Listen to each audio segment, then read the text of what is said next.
The silk of her wedding gown clung like chains as Cordelia Fairfax lifted her trembling hand during the ceremony, her voice cutting through the chapel's oppressive silence like a blade. "I cannot marry this man." The words shattered 20 years of careful breeding and 3 months of wedding preparations. Lord Ashworth's mask of civility cracked, revealing the monster beneath as his fingers bruised her wrist. But Cordelia had seen too much, learned too much about his first wife's mysterious death, to walk willingly into his trap. Rain lashed her face as she fled into the storm, her elaborate gown dragging through mud and her future crumbling with each desperate step. Then strong hands caught her falling form, and she looked up through the downpour into the dark, knowing eyes of Alexander Blackwood, Duke of Ravenshollow. "Miss Fairfax," he said quietly, his voice a lifeline in the chaos, "my carriage awaits. Now please take a moment and subscribe to our channel and comment where you are watching from and what time is it. It is always fascinating to see where these stories get all around the world. Thank you." The morning light filtered through the tall windows of Fairfax Manor, casting long shadows across the faded grandeur of what had once been Hampshire's most elegant estate. In the largest bedchamber on the second floor, Miss Cordelia Fairfax stood motionless before her mirror, a vision of bridal perfection that belied the terror coursing through her veins. The wedding gown that enveloped her slender frame was a masterpiece of ivory silk and Belgian lace, its intricate beadwork catching the sunlight like dewdrops on spider's silk. Each pearl had been hand-sewn, each fold of fabric carefully arranged to create the illusion of innocence and purity that society demanded of its brides. Yet as Cordelia stared at her reflection, all she could see was a lamb dressed for slaughter, her hollow eyes betraying the fear that no amount of powder and paint could conceal. Her dark hair had been arranged in an elaborate coiffure, threaded with orange blossoms that should have symbolized hope, but instead felt like funeral flowers. The stays of her corset were laced so tightly she could barely breathe, a fitting metaphor for the suffocating future that awaited her in 3 days' time when she would become Lady Ashworth, wife to a man whose very name made her blood run cold. The gown itself was worth more than her father's estate had earned in the past 2 years. A gift from her intended husband that served as both blessing and curse, for it represented not generosity, but possession. A claim staked upon her body before the vows had even been spoken. "Oh, Cordelia, you look absolutely divine," exclaimed her younger sister Genevieve as she burst into the chamber with all the enthusiasm of a puppy, her golden curls bouncing with each excited step. The contrast between the sisters was striking, for where Cordelia possessed a quiet, thoughtful beauty that revealed itself slowly to those who took the time to look, Genevieve sparkled like sunlight on water, all bright laughter and easy smiles that had never known the weight of true responsibility. At 19, she remained blissfully unaware of the family's dire financial straits, protected by Cordelia's careful shielding and their father's desperate attempts to maintain appearances. "I do believe you shall be the most beautiful bride Hampshire has ever seen," Genevieve continued, clapping her hands together in delight. "Lord Ashworth is so very fortunate to be gaining such a treasure. Oh, do turn around so I might see how the train falls."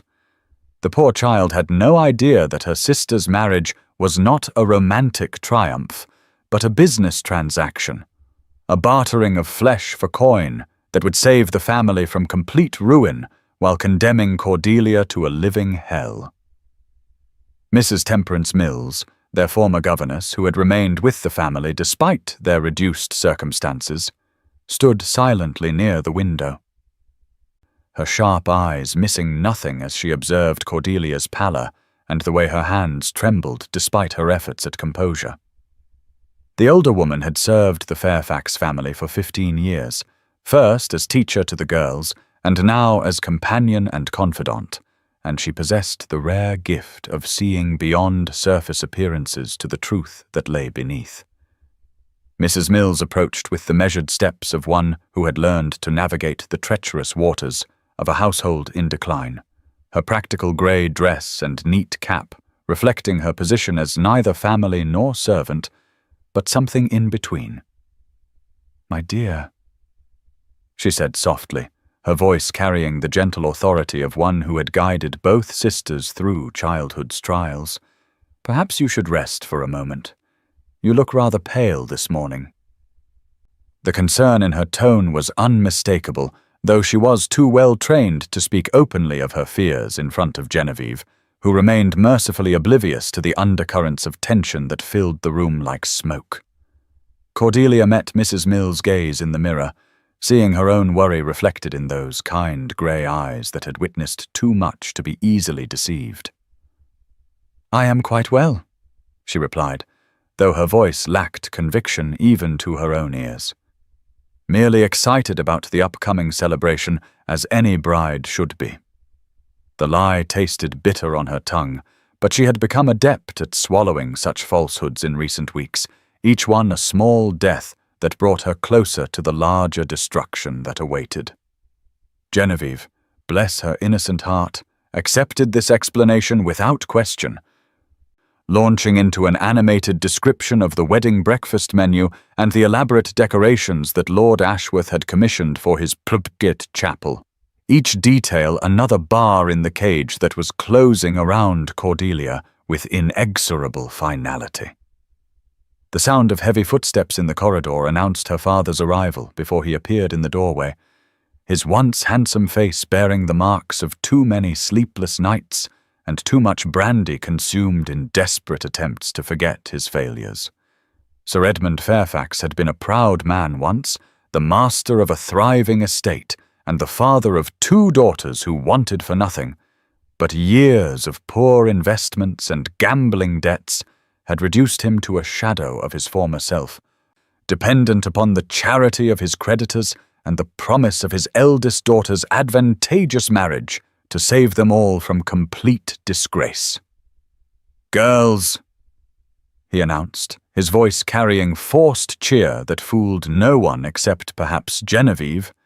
"I bring excellent news from Lord Ashworth. The wedding ceremony has been moved from St. Mary's to his lordship's private chapel at Ashworth Hall, a most generous gesture that will ensure a more intimate and elegant affair." The words struck Cordelia like physical blows, each syllable confirming her worst fears about her intended husband's true intentions. A private chapel meant no curious villagers, no witnesses beyond those carefully chosen by Lord Ashworth himself, no possibility of intervention should something go terribly wrong during the ceremony or the wedding night that would follow. She had heard the whispered stories about his first wife, poor Lady Margaret, who had died so mysteriously young, her body found at the bottom of the stairs in Ashworth Hall's east wing with injuries that could have been explained by a fall, but which some claimed bore the marks of more deliberate violence. "How wonderful!" Genevieve exclaimed, clapping her hands together in delight, while remaining blissfully unaware of the true implications of this change in venue. "A private ceremony will be so much more romantic, will it not, Cordelia?" Her sister's innocent enthusiasm felt like salt in an open wound, for how could she explain that romance had nothing to do with this arrangement, that Lord Ashworth's interest in privacy stemmed not from devotion, but from a desire to conduct his business away from prying eyes and wagging tongues. Indeed, Cordelia managed to whisper, her voice barely audible above the thundering of her own heart. "Most thoughtful of his lordship." She caught Mrs. Mills' sharp intake of breath and saw the flash of alarm that crossed the older woman's features before training reasserted itself, and her expression returned to careful neutrality. But the damage was done, for Mrs. Mills understood as well as Cordelia what this development truly meant. Sir Edmund, either oblivious to his daughter's distress or choosing to ignore it in favor of maintaining the fiction that this marriage was anything other than a financial transaction, continued with forced enthusiasm about the arrangements Lord Ashworth had made, the elaborate feast that would follow the ceremony, and the generous settlement that would restore the Fairfax family's fortune and reputation. Each word fell like another stone into the well of Cordelia's despair. Yet she maintained her composure with the skill of one who had learned early that survival often depended upon hiding one's true feelings behind a mask of compliance and grace. The wedding gown that had seemed so beautiful when first delivered now felt like a burial shroud, its weight pressing down upon her shoulders like the expectations of a society that valued her beauty and breeding above her happiness or her very life. As the afternoon shadows lengthened across her chamber floor, Cordelia found herself alone at last with Mrs. Mills, Genevieve having departed to practice her piano pieces for the wedding entertainment, and her father having retreated to his study to nurse his brandy and his conscience in private. The silence stretched between the two women like a bridge neither dared to cross, for what was there to say that would change anything now, with the contracts signed and the settlements agreed upon, and Lord Ashworth's ring already claiming its place upon Cordelia's finger? "My dear child," Mrs. Mills finally spoke, her voice heavy with all the words she could not say, all the warnings she could not voice without risking her position and perhaps Cordelia's safety as well. "You know that I have always held your welfare above all other considerations." The older woman's hands twisted in her skirts as she struggled with the boundaries of her position, torn between her duty to remain silent and her growing certainty that her beloved charge was walking toward destruction. Cordelia turned from the mirror where she had been standing like a statue, her reflection showing a young woman aged beyond her years by the weight of knowledge too terrible to bear alone. "I know, Mrs. Mills," she replied softly, grateful for the woman's unspoken understanding. "And I know that you have observed much in these past weeks, as have I." The two women's eyes met in perfect comprehension, for they had both seen the bruises on the kitchen maid's wrists after Lord Ashworth's last visit. Both heard the whispered stories about his treatment of servants who displeased him. Both noted the way he looked at Cordelia, not with love or even desire, but with the calculating gaze of a man appraising his newest acquisition. Mrs. Mills stepped closer, her voice dropping to barely above a whisper as she spoke words that could destroy them both if overheard. "The choice is yours alone to make, my dear. But know that whatever you decide, I shall stand by you as I have always done, regardless of the consequences to myself or my position here." The offer was both generous and terrifying, for it placed the full weight of decision upon Cordelia's shoulders, while offering the precious gift of understanding and support that she had thought lost forever. That night, as rain began to fall against the windows of Fairfax Manor like tears from a morning sky, Cordelia sat in her nightgown reading and rereading the entries in her late mother's journal that she had discovered hidden behind a loose board in the escritoire. The elegant handwriting spoke of concerns about the Ashworth family, of whispered warnings from other ladies about Lord Phineas's character, of fears for any woman unlucky enough to fall into his power. Her mother had written these words 15 years ago, when Lord Ashworth was merely a young man with a reputation for cruelty toward animals and servants, before his marriage to Lady Margaret had given him access to a helpless wife upon whom to practice his darker inclinations. "If only I had found these pages sooner," Cordelia thought, as tears fell upon the faded ink. But perhaps it would have made no difference, for her father's debts were real and his desperation genuine, and in their world, a daughter's happiness was always secondary to a family's survival.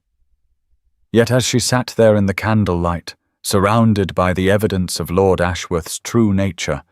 Cordelia felt something stirring within her that had been dormant for too long. A spark of rebellion that refused to be extinguished by duty or fear or the crushing weight of expectation.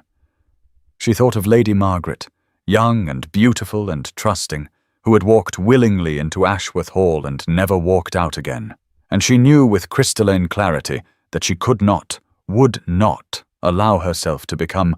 another victim of a man whose wealth and position protected him from consequences while his wives paid the ultimate price for his monstrous appetites. The decision crystallized in her mind like ice forming on a winter pond, clear and unbreakable and cold as death itself. She would not marry Lord Phineas Ashworth, regardless of the cost to her family's reputation or her own future, for some fates were worse than social ruin, and some prices too high to pay even for love of those who depended upon her sacrifice. The dawn of her wedding day arrived with the sound of rain lashing against the windows of Fairfax Manor, each drop striking the glass like tiny fists demanding entry to witness the tragedy about to unfold within. Cordelia woke not from peaceful slumber, but from the restless half-sleep of the condemned, her body rigid with tension, and her mind already calculating the hours, minutes, and seconds that remained before she would be expected to walk down the aisle toward her destruction. The grey light filtering through the storm clouds cast everything in shades of mourning, as if the very heavens wept for what was to come, and she found herself wondering if this was how Lady Margaret had felt on her own wedding morning 15 years ago, whether she too had awakened to the sound of rain and the knowledge that she was about to surrender her life to a monster disguised as a gentleman. The household had been stirring since before dawn, servants scurrying through the corridors with armfuls of flowers and wedding finery, their excited chatter, a cruel counterpoint to the dread that filled Cordelia's heart like poison. She could hear Mrs. Henderson, the cook, directing the preparation of the wedding breakfast with military precision, her voice carrying from the kitchens as she orchestrated what should have been a celebration, but felt instead like a funeral feast. From the adjoining chamber came the sound of Genevieve's laughter, bright and musical and utterly oblivious to the horror that was about to unfold, and Cordelia felt her heart break a little more with each note of her sister's innocent joy. Rising from her bed like a spectre, Cordelia moved to the window and pressed her palm against the cold glass, watching the rain streak down in rivulets that reminded her of tears. How fitting that the weather should match her mood, she thought bitterly, for if she had possessed the power to command the elements, she would have summoned a tempest fierce enough to wash away Ashworth Hall and its master with it, to make the very earth swallow up this wedding and everyone who would benefit from her misery. But she was only a woman, powerless and dependent, raised to be ornamental rather than useful, trained in accomplishments that would please a husband rather than skills that might allow her to survive independently in a world that offered few alternatives to marriage for ladies of her station.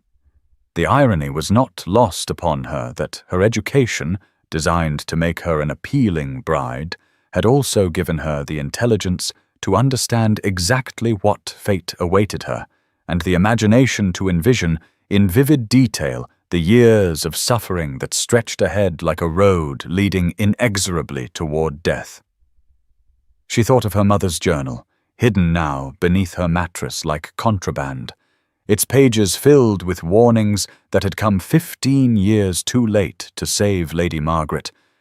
but might yet serve to illuminate the truth for anyone brave enough to look upon it. The storm outside seemed to intensify as if responding to her thoughts.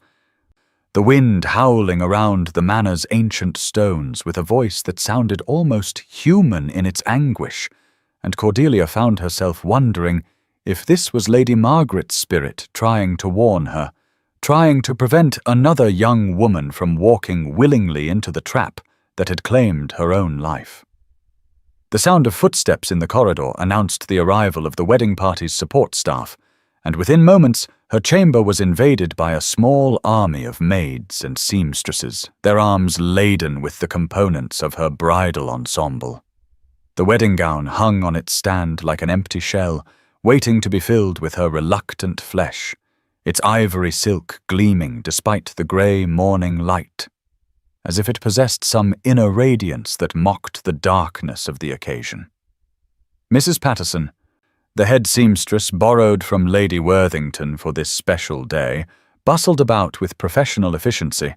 her hands gentle but impersonal as she began the process of transforming Cordelia from a woman into a bride, each layer of silk and lace another step in the ritual that would culminate in her legal bondage to Lord Ashworth.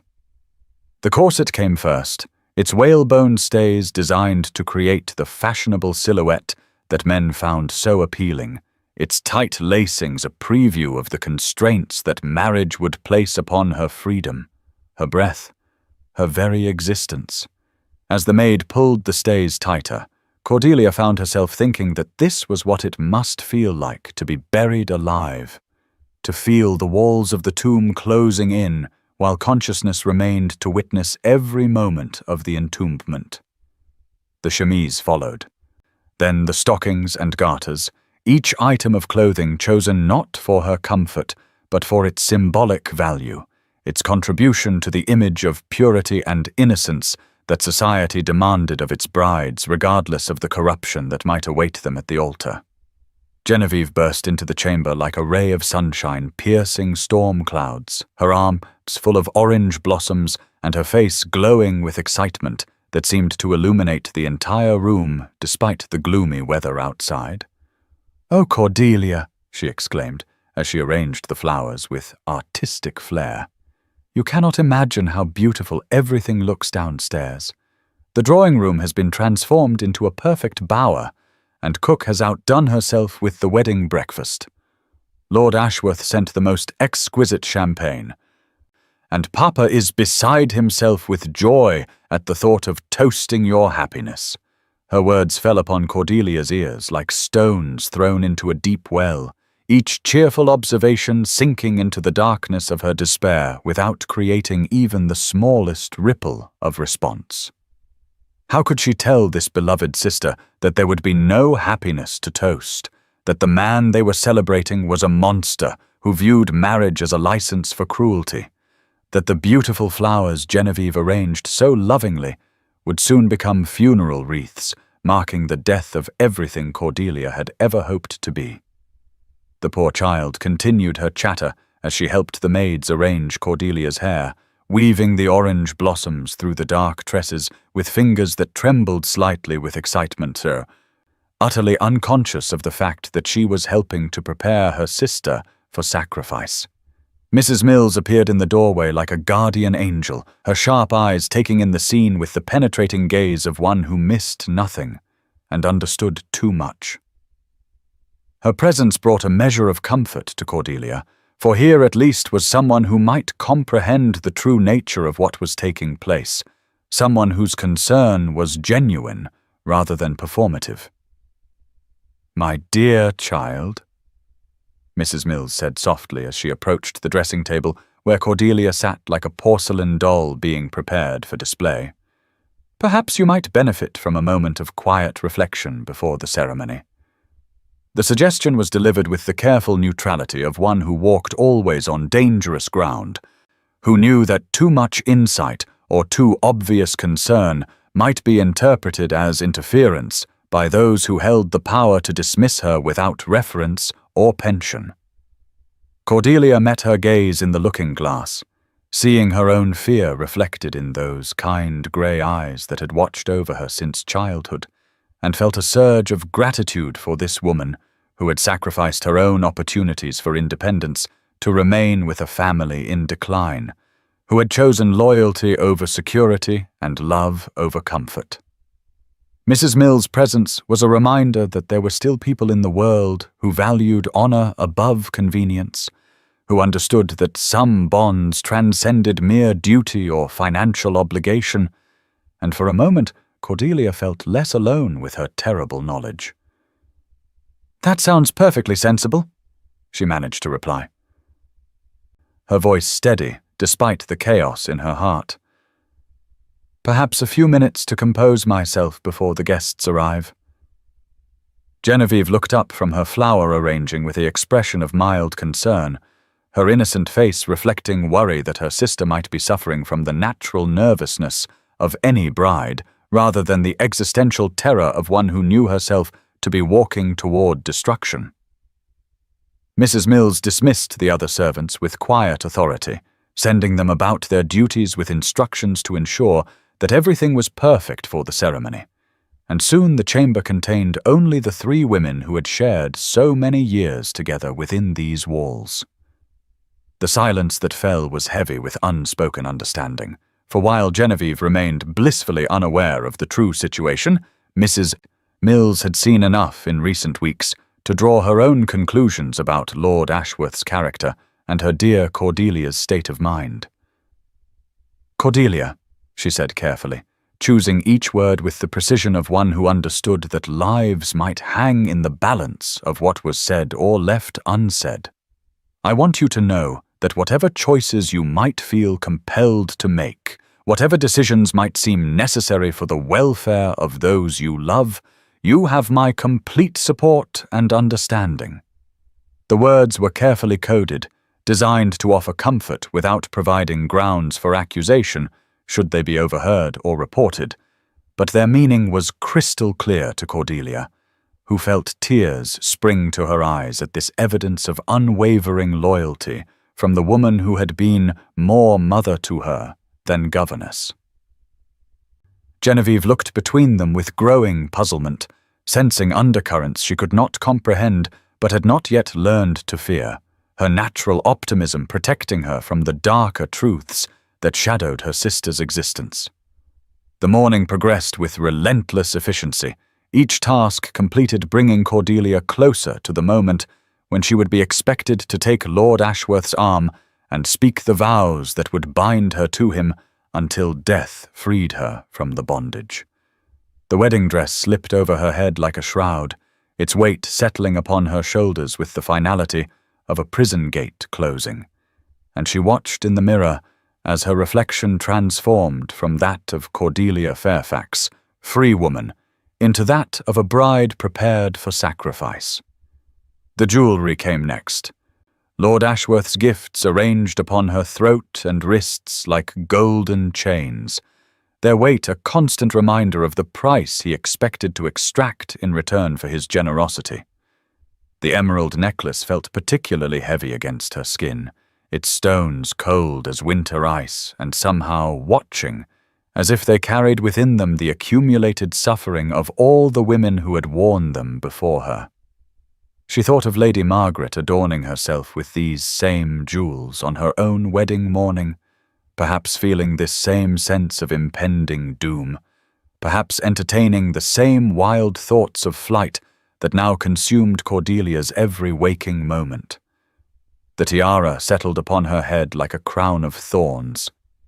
its diamonds catching what little light penetrated the storm clouds and throwing it back in fractured rainbows that seemed to mock the darkness of the occasion. Mrs. Mills busied herself with small adjustments to the gown's train, her movements precise but her hands trembling slightly as she smoothed the silk and arranged the lace, and Cordelia knew that the older woman was struggling with her own demons, torn between her duty to remain silent and her desperate desire to warn, to protect, to somehow prevent the tragedy that seemed as inevitable as the rising of the sun. The sound of carriages arriving in the courtyard below announced the arrival of the wedding guests, their voices carrying through the rain as they hurried toward the shelter of the manor's entrance hall. And Cordelia felt her heart begin to race as the reality of what was about to happen struck her with renewed force. Soon these people, friends and neighbors and distant relatives, would witness her destruction, would raise their glasses in toast to a union that would bring her nothing but suffering, would smile and congratulate her father on his successful negotiation of her future, while she stood beside her new husband like a prize cow sold at market. The thought filled her with such rage that for a moment she feared she might tear the wedding dress from her body and flee naked into the storm rather than submit to this charade. But training and breeding reasserted themselves, and she remained seated before her mirror like a statue carved from ice, beautiful and cold and utterly lifeless. The time had come to make her final choice, to decide once and for all whether she would walk meekly to her destruction or find the courage to defy everything she had been taught about duty and obedience and a woman's proper place in the world. The sound of her father's footsteps in the corridor announced that her moment of decision had arrived, and Cordelia felt something shift within her soul, some fundamental change that would alter the course of her life forever. She thought of Lady Margaret's journal, of the warnings unheeded, and the tragedy that had followed, and knew that she could not, would not, allow history to repeat itself through her own destruction. The die was cast, the decision made, and as Sir Edmund's knock sounded upon her chamber door, Cordelia Fairfax prepared to choose her own fate rather than submit to the one that had been chosen for her by men who valued her fortune above her life and her compliance above her happiness. Miles away from Fairfax Manor, in the elegant study of Ravenshollow Abbey, Alexander Blackwood, Duke of Ravenshollow, sat before his mahogany desk reading a report that confirmed his worst fears about the man who was scheduled to marry Miss Cordelia Fairfax in mere hours. The document before him, compiled by his most trusted agent and delivered despite the storm that raged across Hampshire, contained information that made his blood run cold and his hands clench into fists that could have shattered crystal. The evidence was damning and irrefutable, a catalogue of cruelty that stretched back years and included not only the suspicious death of Lord Ashworth's first wife, but a pattern of abuse toward servants, tenants, and anyone else unfortunate enough to fall under his power. There were testimonies from former household staff who had fled Ashworth Hall in terror, accounts from local magistrates who had been pressured to overlook certain incidents, and most damaging of all, a physician's private notes describing injuries to Lady Margaret that were inconsistent with the accidental fall that had officially caused her death. Alexander had suspected much of this already, for Lord Ashworth's reputation among those who moved in the darker circles of London society was well established. But to see it laid out in such stark detail filled him with a rage that threatened to overwhelm his normally iron self-control.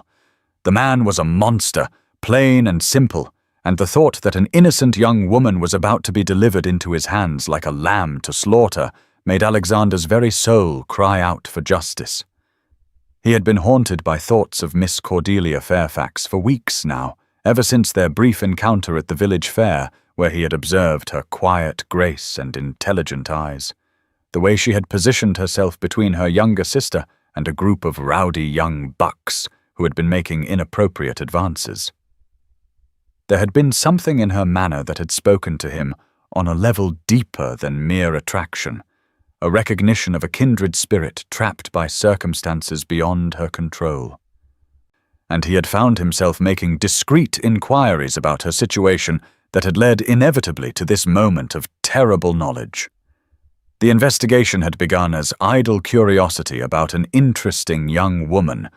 but had quickly transformed into something far more urgent as the true nature of her impending marriage became clear. Alexander knew what it meant to fail someone who depended upon your protection,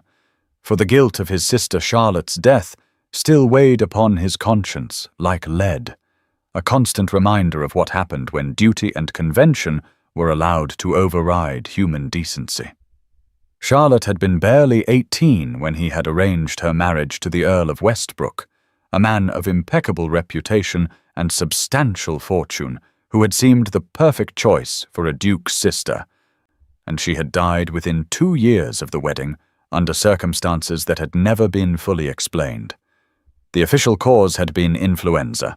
but Alexander had always suspected that his sister's fragile constitution had been weakened by something more insidious than disease, some poison of the spirit that had consumed her from within until she had simply given up the fight to live. The storm outside seemed to intensify as Alexander contemplated his options, the wind howling around the ancient stones of his ancestral home with a voice that sounded almost human in its anguish, and he found himself thinking that perhaps the very elements were protesting the injustice that was about to unfold at Ashworth Hall. He could not legally intervene, for he had no standing in the matter and no authority to prevent a marriage between consenting parties. But neither could he sit idly by while another innocent woman walked willingly into the same trap that had claimed his sister's life. The rational part of his mind argued that Miss Fairfax's fate was not his responsibility, that he barely knew the woman and had no obligation to risk his own reputation or safety for her sake. But the deeper part of his soul, the part that still grieved for Charlotte's lost laughter and gentle spirit, knew that he could not live with himself if he failed to act when action was still possible. His man of business had included in the report a detailed schedule of the wedding day's events, information gathered from servants and tradespeople who had been involved in the preparations, and Alexander studied these details with the strategic mind that had made him one of the most successful landowners in England. The ceremony was to take place at Lord Ashworth's private chapel rather than the village church, a detail that sent ice through Alexander's veins as he contemplated the implications, for it meant that Miss Fairfax would be completely under her future husband's control from the moment she entered his property, with no witnesses beyond those he had chosen and no possibility of intervention from concerned neighbours or clergy. Alexander called for his valet and his carriage to be prepared immediately, his decision crystallizing as he considered the geography of the situation and the timing of the storm that might provide both cover and opportunity for whatever intervention he might attempt. He would position himself near Ashworth Hall under the pretext of seeking shelter from the weather, a reasonable excuse for any nobleman caught travelling in such conditions, and from there he would observe the proceedings and be ready to act should the opportunity arise. It was a desperate plan with little chance of success and significant risk to his own reputation should his true motives be discovered. But Alexander had learned that sometimes desperate measures were the only ones that offered any hope of preventing tragedy. He thought of Miss Fairfax as he had last seen her, standing in the village square with her head held high despite the obvious strain of her circumstances, her dark eyes holding depths of intelligence and compassion that deserved so much better than the fate that awaited her, and he knew that he would rather risk everything than live with the knowledge that he had done nothing to prevent another Charlotte from sacrificing herself upon the altar of duty and social expectation. The rain continued to lash against his study windows as if the very heavens were weeping for what was to come, and Alexander Blackwood, Duke of Ravenshollow, prepared to ride into the storm in a desperate attempt to prevent a tragedy that would haunt him for the rest of his days if he failed to act. The ancient stones of St. Bartholomew's Chapel seemed to press inward as Cordelia stood at the threshold, her hand resting upon her father's trembling arm while the weight of destiny settled upon her shoulders like a shroud.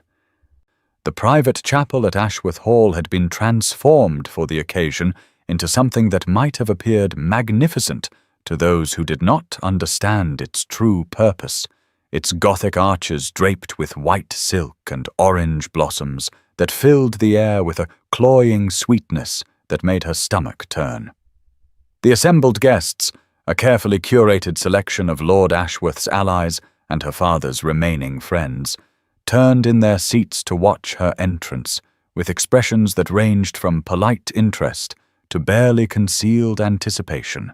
as if they had come not to witness a wedding, but to observe the final act of a tragedy that had been building for months. The storm that raged beyond the stained glass windows cast shifting patterns of colored light across the stone floor, and Cordelia found herself thinking that even the saints depicted in those ancient panes seemed to weep for what was about to unfold within these consecrated walls. Her wedding gown, so beautiful in the gentle light of her chamber, now felt like a costume designed for a role she had never auditioned for but could no longer refuse to play, its train dragging behind her like the weight of all the women who had walked this path before her and paid the ultimate price for their compliance. The organ music that should have filled her heart with joy instead sounded like a funeral dirge, each note echoing off the vaulted ceiling with a solemnity that made her blood run cold as ice in her veins. At the altar stood Lord Ashworth in his finest attire, his tall frame draped in black velvet and silver brocade that made him appear more undertaker than bridegroom, his pale eyes fixed upon her approaching figure with an intensity that made her skin crawl despite the distance that still separated them. The smile that played about his thin lips held no warmth or affection, but rather the satisfaction of a predator who had successfully cornered his prey after a long and patient hunt, and Cordelia felt her steps falter as she recognized the look of ownership that gleamed in those cold depths. This was not a man preparing to welcome a beloved wife, but a collector admiring his newest acquisition, and she realized with crystal clarity that whatever small hope she might have harbored that marriage might somehow transform him into a decent husband had been nothing more than desperate self-deception. The Reverend Dr. Thornbury stood between them like a figure carved from stone, his aged face bearing the grave expression of one who performed this duty not from joy but from obligation,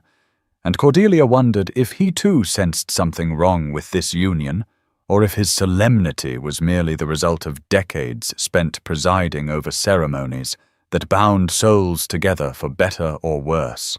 Sir Edmund's grip upon her arm tightened as they drew nearer to the altar, whether from nervousness or determination she could not tell, but she felt the tremor in his fingers, and knew that whatever else might be said about her father's failures, he was not entirely without conscience regarding what he was asking her to sacrifice for the family's salvation. The congregation settled into expectant silence as Cordelia took her place beside Lord Ashworth, the rustle of silk and whispered conversations fading away until only the sound of rain against stone remained to mark the passage of time. She could feel his presence beside her like a cold draught from an open tomb, could smell the sharp scent of bergamot, and something darker that clung to his clothing like an invisible miasma. And when he reached for her gloved hand, she had to fight every instinct that screamed at her to pull away and run. His fingers closed over hers with possessive strength, and she felt the cold metal of his signet ring press against her skin through the delicate kid skin of her gloves, a preview of the bands that would soon circle her finger like shackles forged from gold and blessed by the church. Dr. Thornbury opened his prayer book with hands that seemed steadier than her own, his voice carrying clearly through the chapel as he began the ancient words that had bound countless couples throughout the centuries, words that should have filled her with hope and joy, but instead felt like an incantation summoning demons from the depths of hell. Dearly beloved, we are gathered together here in the sight of God, and in the face of this congregation, to join together this man and this woman in holy matrimony, which is an honorable estate instituted of God himself. The irony was not lost upon her that the ceremony spoke of honor when what was taking place was anything but honorable, that it invoked God's blessing upon a union that seemed cursed from its very inception. As the liturgy continued with its familiar cadences, Cordelia felt her mind beginning to drift away from the present moment, seeking refuge in memories of happier times when the future had seemed filled with possibility rather than dread. She thought of her mother, dead these 10 years, but still present in her heart, wondering what advice that gentle soul would have given if she had lived to see this day. Would she have counseled obedience and resignation, reminding her daughter that a woman's duty was always to her family's welfare above her own happiness?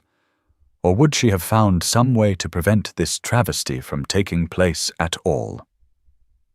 The Reverend's voice continued to wash over her like waves upon a distant shore as he spoke of the purposes of marriage, of mutual society and comfort, and the procreation of children, and Cordelia felt bile rise in her throat at the thought of bearing Lord Ashworth's offspring, of bringing innocent souls into the world, only to watch them learn to fear their own father as she already feared the man whose name she was about to take. The emeralds at her throat felt heavier with each passing moment, their weight pressing down upon her collarbones like a stone reminder of all the women who had worn these jewels before her,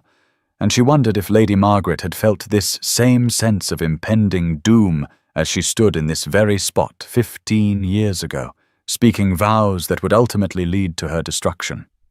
The moment she had been dreading arrived with the inevitability of dawn breaking over a battlefield, as Dr. Thornbury's voice rose slightly to deliver the words that would seal her fate if she allowed them to pass unchallenged.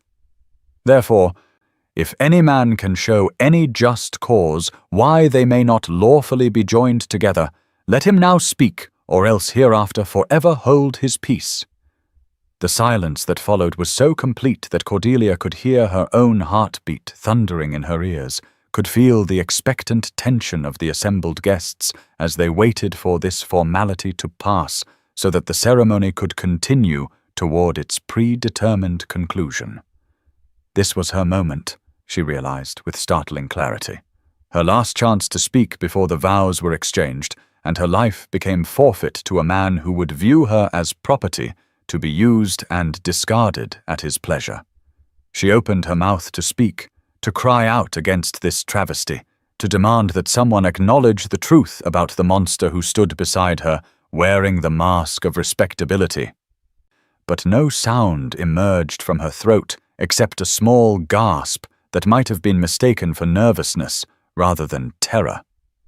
Years of conditioning, of being taught that a lady never made scenes or caused discomfort to others, rose up to strangle the words before they could be born, and she felt despair wash over her as the precious seconds ticked away. And still she remained silent. Dr. Thornbury waited what seemed like an eternity before nodding slightly and turning his attention to the groom, his voice taking on the formal tone required for the exchange of vows that would bind them together until death provided the only possible escape. "Phineas Arthur Ashworth," he intoned, "wilt thou have this woman to thy wedded wife, to live together after God's ordinance in the holy estate of matrimony? Wilt thou love her, comfort her, honor and keep her, in sickness and in health, and forsaking all others, keep thee only unto her so long as ye both shall live?" The words were a mockery, Cordelia thought with growing hysteria, for this man knew nothing of love or comfort or honor, and the very idea of him promising to cherish and protect her was so absurd as to be almost laughable if the situation had not been so desperately tragic. Lord Ashworth's response rang out clear and strong, his "I will" carrying none of the emotion that such a moment should inspire, but rather the satisfaction of a businessman concluding a particularly favorable negotiation. Then the Reverend's attention turned to her, and Cordelia felt the weight of every gaze in the chapel pressing down upon her as he prepared to ask the question that would require her to speak her own destruction. "Cordelia." "Margaret Fairfax," de Thornbury continued, his voice gentle but inexorable, "wilt thou have this man to thy wedded husband, to live together after God's ordinance in the holy estate of matrimony? Wilt thou obey him and serve him, love, honor and keep him, in sickness and in health, and forsaking all others keep thee only unto him, so long as ye both shall live?" The words hung in the air between them like a sword suspended by the thinnest of threads, and Cordelia felt time itself seem to slow as she stood on the precipice of a decision that would determine the entire course of her remaining years. She thought of Lady Margaret's journal hidden beneath her mattress, of the warnings that had gone unheeded, and the tragedy that had followed. And suddenly she felt something shift deep within her soul. Some fundamental change that made it impossible for her to speak the lie that everyone expected to hear.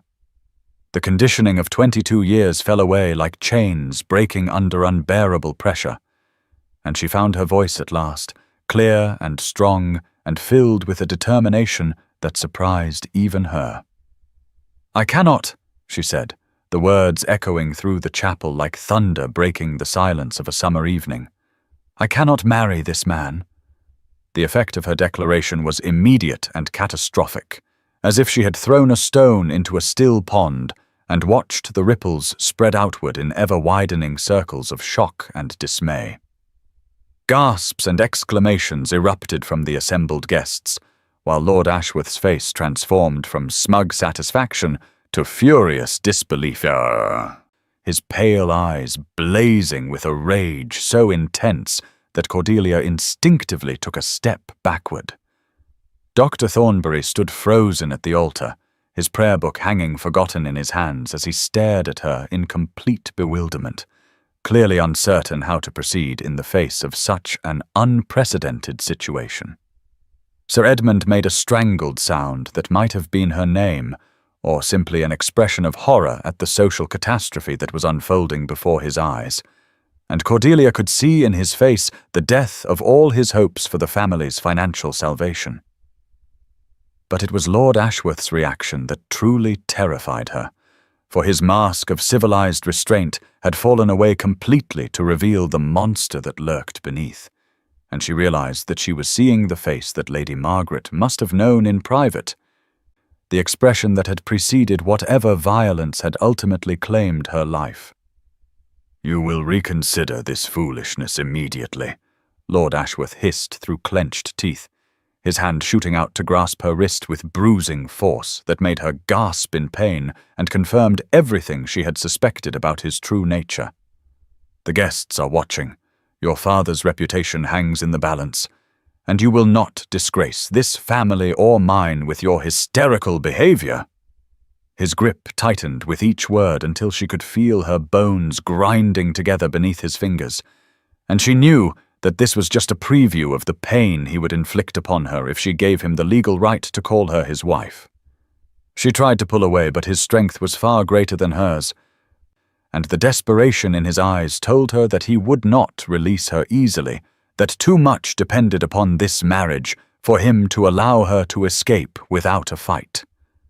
The chapel erupted into chaos as guests began talking among themselves in urgent whispers, some rising from their seats as if uncertain whether to intervene or flee,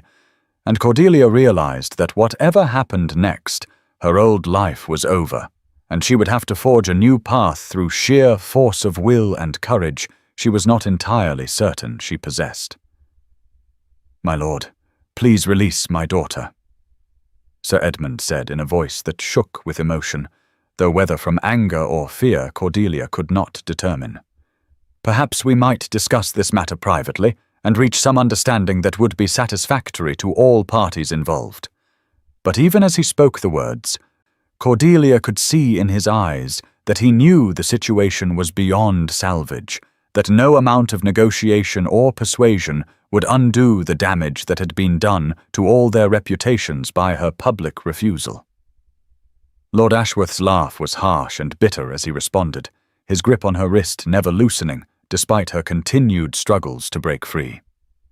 "There is nothing to discuss, Sir Edmund, for your daughter has just provided ample demonstration of her unfitness to be my wife. But she will learn obedience, I assure you, for the contracts have been signed and the settlements agreed upon, and I will not be made a fool of by a headstrong chit who thinks herself above her station." The threats implicit in his words chilled Cordelia's blood, even as they strengthened her resolve, for she understood now that there could be no compromise, no middle ground between submission and destruction. This man would never forgive her defiance, would spend the rest of her life making her pay for this moment of rebellion, and she knew with absolute certainty that her only choice was to fight or die trying. With a strength born of desperation, Cordelia wrenched herself free from Lord Ashworth's grasp and gathered up her heavy skirts, running toward the chapel door while chaos erupted behind her. She could hear voices calling her name, some pleading, some commanding,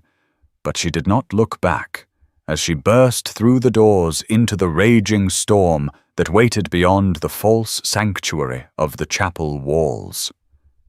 The rain struck her face like icy needles as she ran blindly across the courtyard, her elaborate wedding gown becoming heavier with each step as the silk absorbed the falling water and the mud splattered across the pristine white fabric like blood across snow. The wind howled around her with such force that it threatened to knock her from her feet, and she realized that she had fled from one form of destruction only to face another as nature itself seemed determined to claim her life. Her slippers, designed for dancing rather than running, provided no purchase on the slippery stones of the courtyard, and she felt herself beginning to stumble as exhaustion and terror combined to sap her strength. The weight of the waterlogged dress dragged at her legs like chains, and she knew that she could not continue much longer before the storm claimed what Lord Ashworth had been denied. Just as her strength finally failed, and she felt herself falling toward the unforgiving ground, a strong hand caught her arm and steadied her against the storm's fury. She looked up through the rain that streamed down her face like tears to see the dark, concerned eyes of Alexander Blackwood, Duke of Ravenshollow, his own clothing soaked through, but his expression filled with understanding and determination that made her heart leap with sudden hope. "Miss Fairfax," he said quietly, his voice somehow carrying clearly despite the wind that raged around them. "My carriage awaits." The simple words offered salvation from a situation that had seemed hopeless, and Cordelia felt tears of relief mingle with the rain on her cheeks as she realized that perhaps, just perhaps, she might survive this day after all. Without hesitation, she placed her trust in this man who had appeared like an angel of mercy at the moment when all seemed lost, allowing him to guide her toward the dark carriage that waited like a refuge from the storm that threatened to consume them both. The interior of the Duke's carriage enveloped Cordelia like a cocoon of warmth and safety,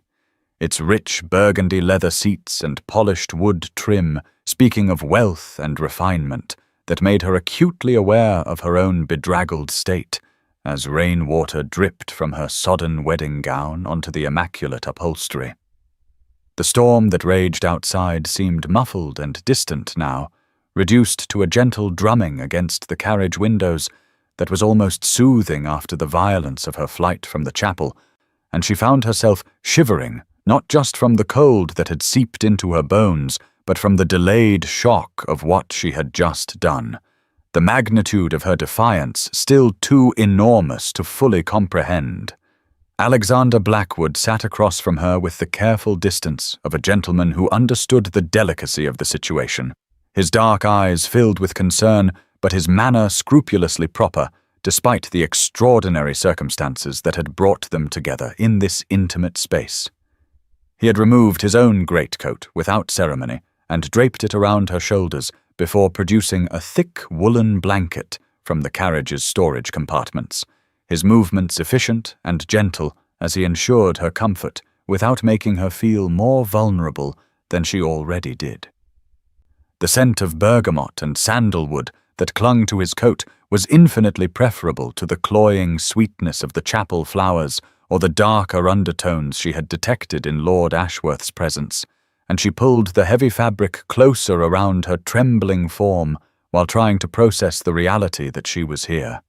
alive and free, rather than bound forever to a monster who would have made every day of her remaining life a torment beyond imagining. "You are safe now, Miss Fairfax," Alexander said quietly, his voice pitched low and soothing as the carriage swayed gently over the rutted country roads that led away from Ashworth Hall and all its horrors. "Whatever your reasons for leaving that chapel, and I suspect they were compelling indeed. You need not fear pursuit or retribution while you are under my protection." His words carried the weight of absolute conviction, and Cordelia found herself believing him despite the chaos that still reigned in her thoughts. For there was something in his manner that spoke of strength tempered by honor, of power wielded in service of justice rather than personal gratification. She had heard whispers about the Duke of Ravenshollow in the drawing rooms of Hampshire society, tales of his intelligence and integrity,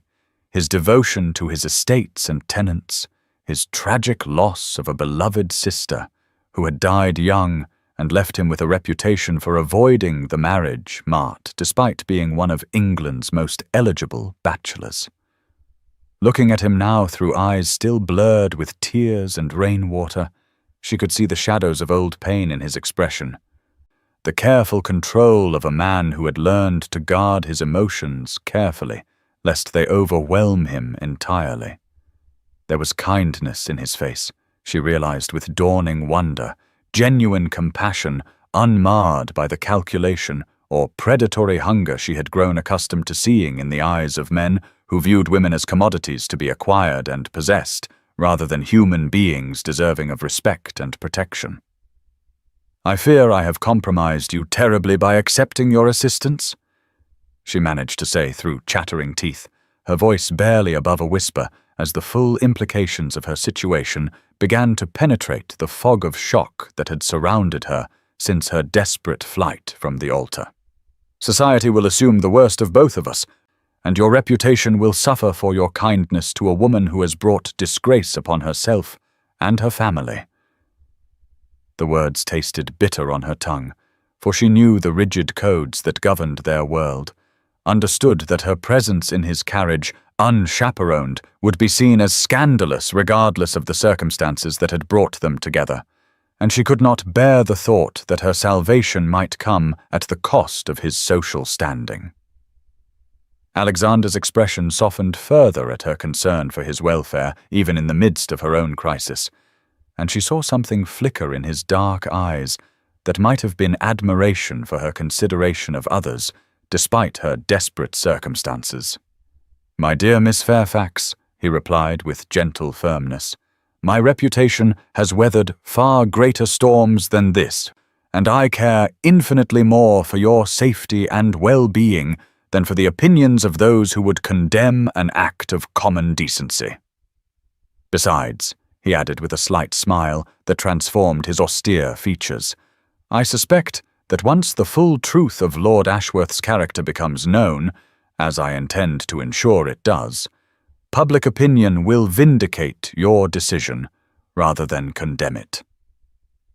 As the carriage continued its journey through the storm-lashed countryside, Cordelia found herself gradually able to speak of the events that had led to her dramatic escape, the words tumbling out in fits and starts as she described her growing horror at discovering Lord Ashworth's true nature through whispered warnings from servants, her mother's journal, and her own careful observations of his behavior toward those who could not defend themselves.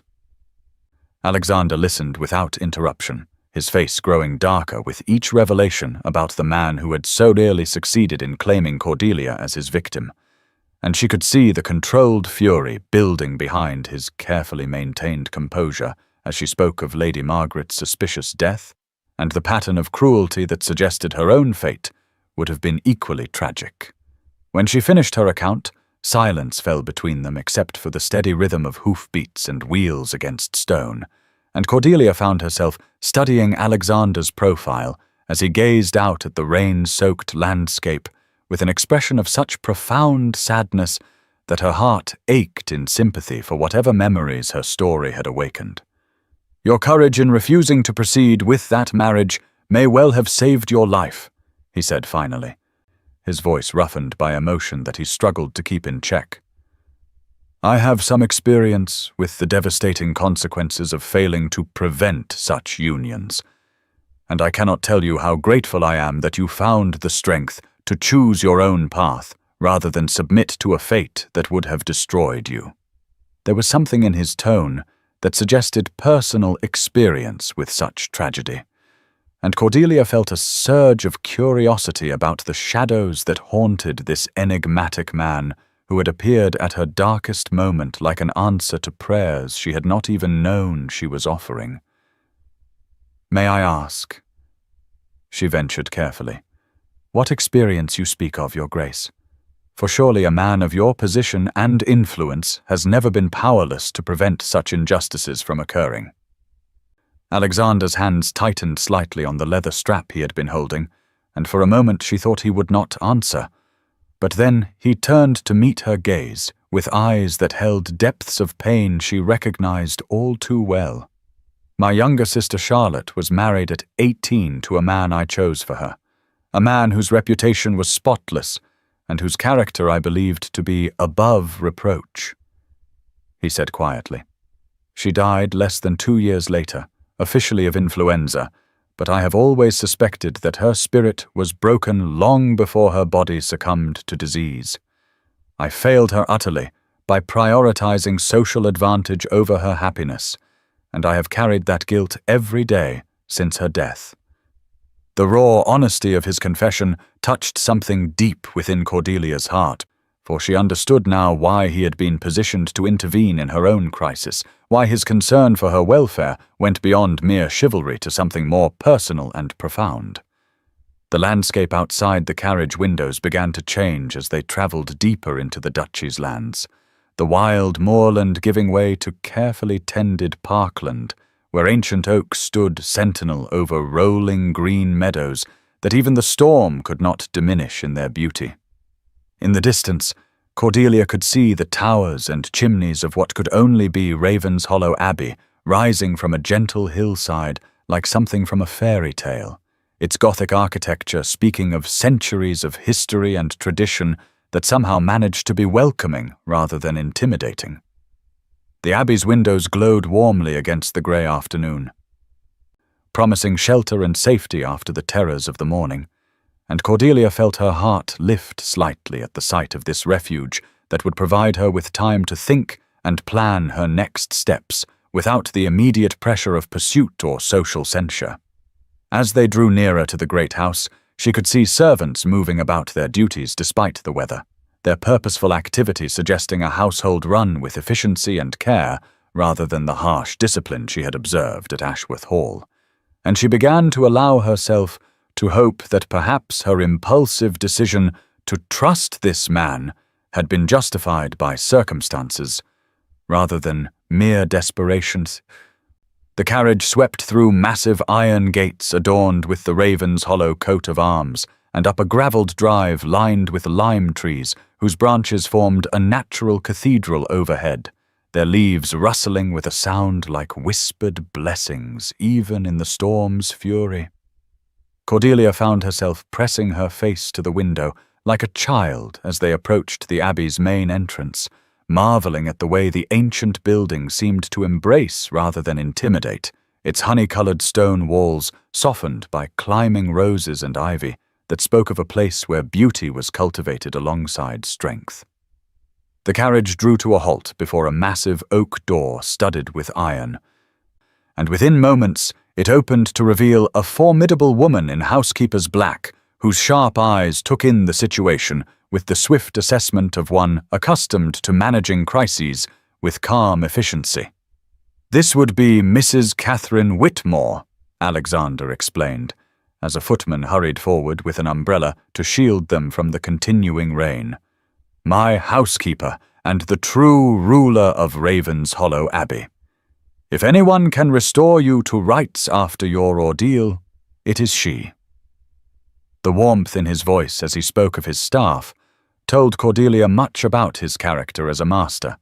for she had learned that the way a man treated his servants was often the truest measure of his nature, and the obvious affection and respect between the Duke and his household gave her hope that her instincts about his trustworthiness had been correct. Whitmore stepped forward with the dignity of a queen receiving guests at court, her manner managing to convey both sympathy for Cordelia's bedraggled state and complete confidence in her ability to remedy the situation without making her feel like an object of pity or charity. "Your Grace," she said to Alexander with a respectful curtsy. "Welcome home. And miss," she continued, turning to Cordelia with eyes that were kind despite their sharpness, "you look as though you could benefit from a warm bath, dry clothes, and a proper meal. If you will come with me, I shall see to your comfort immediately while His Grace attends to whatever business this weather may have brought to our door." Her tone brooked no argument while remaining perfectly courteous, and Cordelia found herself grateful for the woman's matter-of-fact approach to what could have been an embarrassing situation. For Mrs. Whitmore treated her neither as a fallen woman nor as a romantic heroine, but simply as a guest in need of care and assistance. As they crossed the threshold into Ravenshollow Abbey's great hall, Cordelia felt the weight of the morning's events begin to settle upon her shoulders like a physical burden. The adrenaline that had sustained her through her escape finally giving way to exhaustion and the dawning realization of how completely her life had changed in the space of a few terrifying hours. The interior of the abbey was as magnificent as its exterior had promised, with soaring stone arches and stained glass windows that cast jeweled light across polished floors despite the storm's gloom. But there was nothing cold or forbidding about the spaces through which Mrs. Whitmore led her with brisk efficiency. Fresh flowers adorned every table and mantel, comfortable chairs invited lingering, and the walls bore portraits and landscapes that spoke of a family's long and honorable history, rather than mere ostentation or pride. This was a home, Cordelia realized with something approaching wonder,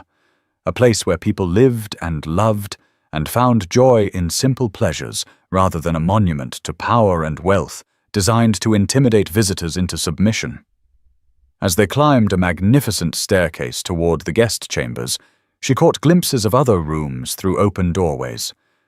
each one furnished with the same combination of elegance and warmth that made her long to explore every corner of this sanctuary that had opened its doors to shelter her from the storm of her own making.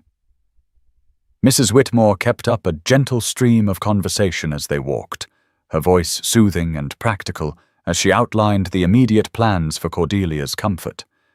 But underneath the housekeeper's professional competence, she sensed genuine kindness and concern that brought tears to her eyes after the coldness she had endured at Ashworth Hall.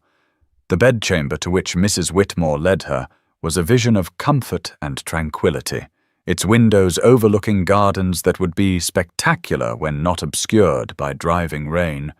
and Cordelia felt some of the tension in her shoulders begin to ease as she was enveloped by an atmosphere of genuine hospitality. A fire crackled merrily in the hearth, casting dancing shadows across walls hung with watercolor landscapes, and the four-poster bed looked so inviting that she had to resist the urge to collapse upon it immediately, despite her sodden clothing. "Now then, my dear," Mrs. Whitmore said, as she began efficiently removing Cordelia's ruined wedding finery, "let us get you out of these wet things and into something more suitable for a proper young lady seeking refuge from a storm.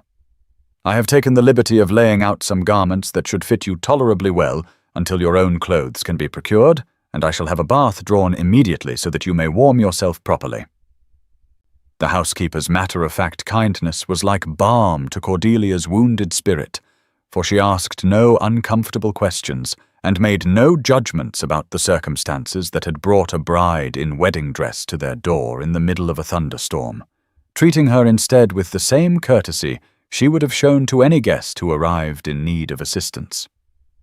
As the warm water was carried in and the copper tub filled before the fire, Cordelia found herself thinking that perhaps, just perhaps, her desperate gamble in trusting the Duke of Ravenshollow might prove to be the salvation she had never dared to hope for, rather than merely another form of imprisonment in a cage that happened to be gilded with kindness instead of cruelty to. The first light of dawn, breaking through the storm clouds, found Cordelia seated by the window of her guest chamber at Ravenshollow Abbey, wrapped in a borrowed morning dress of soft blue wool that belonged to Alexander's late sister, her dark hair loosely braided and her hands folded in her lap as she watched the sun attempt to pierce the lingering gloom of the previous day's tempest. Sleep had eluded her through most of the long night, her mind racing with the magnitude of what she had done, and the consequences that would surely follow, with the pitiless certainty of sunrise after darkness. And she found herself both grateful for her escape and terrified of the future that stretched before her like an unmarked path through treacherous wilderness. The comfort and safety of Ravenshollow had provided a respite from immediate danger. But she was not naive enough to believe that Lord Ashworth would simply accept her defection without attempting to reclaim what he considered his lawful property, and she knew that the morning would bring visitors and demands and legal complications that would test both her resolve and Alexander's commitment to protecting her from the storm she had unleashed. The sound of horses' hooves on gravel drew her attention to the drive below, where she could see a familiar black carriage bearing the Ashworth coat of arms approaching the Abbey's entrance with the ominous inevitability of a funeral procession. And her heart began to race as she realized that her former betrothed had come to collect his errant bride with all the authority that law and society could provide to support his claim. From the window she could observe Lord Ashworth's descent from his carriage, his tall frame rigid with barely controlled fury, and his pale face set in lines of such cold determination that even at this distance she could feel the malevolent force of his personality, like a dark miasma threatening to contaminate the peaceful atmosphere of the Abbey grounds. He was not alone, she noted with growing dread, for his carriage disgorged not only his personal servant, but also a man she recognized as Mr. Josiah Grimsby, a London solicitor with a reputation for ruthless pursuit of his client's interests, regardless of the human cost involved, and the presence of legal counsel suggested that Lord Ashworth intended to use every weapon at his disposal to force her return to his custody. The sight of these men approaching the sanctuary that had sheltered her through the night filled her with a terror so profound that she had to grip the windowsill to prevent herself from collapsing, for she understood that this confrontation would determine whether her desperate flight had been an act of heroic self-preservation or merely a postponement of an inevitable doom that would be all the more terrible for having been briefly delayed. She could hear voices in the entrance hall below, Alexander's calm and measured tones contrasting sharply with Lord Ashworth's clipped demands and Mr. Grimsby's officious pronouncements about legal obligations and contractual commitments, and she realized that her fate was being decided by men in a conversation from which she was excluded despite being its primary subject. Alexander had risen early to meet this challenge with the preparation and dignity befitting his position, and Cordelia had glimpsed him through her chamber door as he made his way to his study, dressed in formal morning attire that emphasized both his ducal authority and his personal strength, his dark hair perfectly arranged, and his expression set in lines of implacable resolve that reminded her powerfully of medieval portraits depicting noble warriors preparing for battle against overwhelming odds. His solicitor, Mr. Benedict Hartwell, had arrived even before Lord Ashworth's party, summoned by urgent message the previous evening to provide legal counsel and protection against whatever machinations their opponents might attempt, and Cordelia had been struck by the efficiency with which Alexander had moved to safeguard her interests, despite having known her for less than 24 hours. The conversation in the study grew more heated as time passed, Lord Ashworth's voice rising in pitch and volume as his demands were met with Alexander's calm refusals and Mr. Hartwell's precise legal objections, and she found herself torn between gratitude for their protection and guilt at the burden her presence had placed upon their shoulders. Through the thin walls she could hear fragments of the discussion that would determine her future, legal terms and financial obligations discussed with the dispassionate precision of men negotiating the sale of livestock rather than the fate of a human being, and she was reminded once again of how little agency women possessed in a world where their lives could be bartered and sold without their consent or participation. The contracts signed between Lord Ashworth and Sir Edmund Fairfax were indeed legally binding. Mr. Grimsby's voice carried clearly through the intervening walls. And the lady in question has no legal right to refuse a marriage to which her father has already consented in writing. Furthermore, his lordship has expended considerable sums in preparation for this union, costs which must be recovered either through the completion of the marriage or through financial compensation that I suspect the Fairfax family is in no position to provide. The cold calculation in the solicitor's words made Cordelia's blood run cold, for they reduced her rebellion to a matter of breach of contract and financial obligation, transforming her desperate flight from mortal danger into a commercial dispute that could be resolved through negotiation and monetary settlement. Alexander's response was swift and decisive, his voice carrying the authority of centuries of noble blood and the power that came with vast wealth and social position. "Mr. Grimsby," he said with icy politeness that somehow managed to convey more menace than shouted threats, "you seem to be laboring under the misapprehension that Miss Fairfax is a commodity to be bought and sold, rather than a free citizen of England with the right to refuse any marriage that does not meet with her approval. No contract signed by her father can compel a woman to wed against her will, and any attempt to force such a union would constitute kidnapping and assault under English law."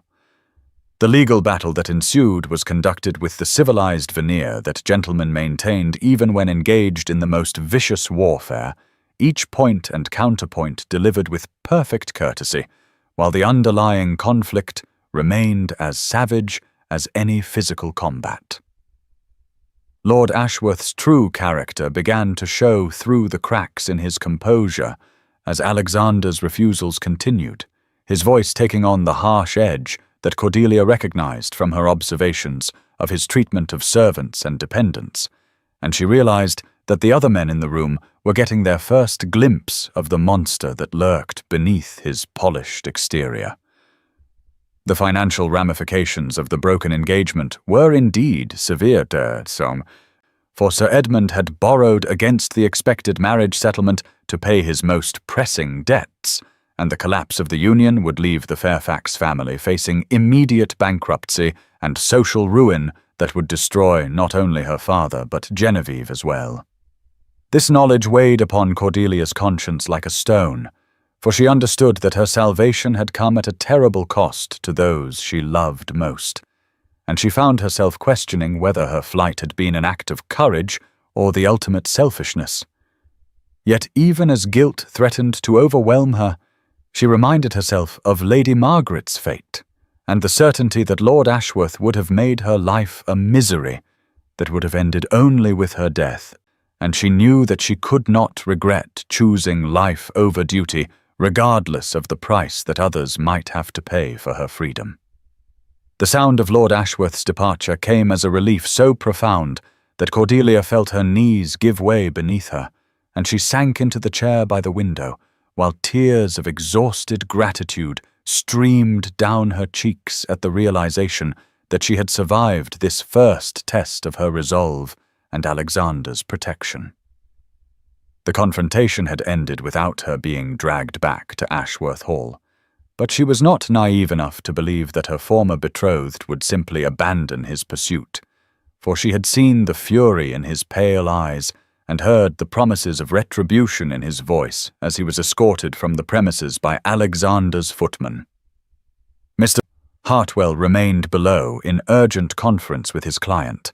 their voices a low murmur of legal strategy and contingency planning that reminded her that this was merely the first skirmish in a war that might rage for months or even years before reaching any sort of resolution.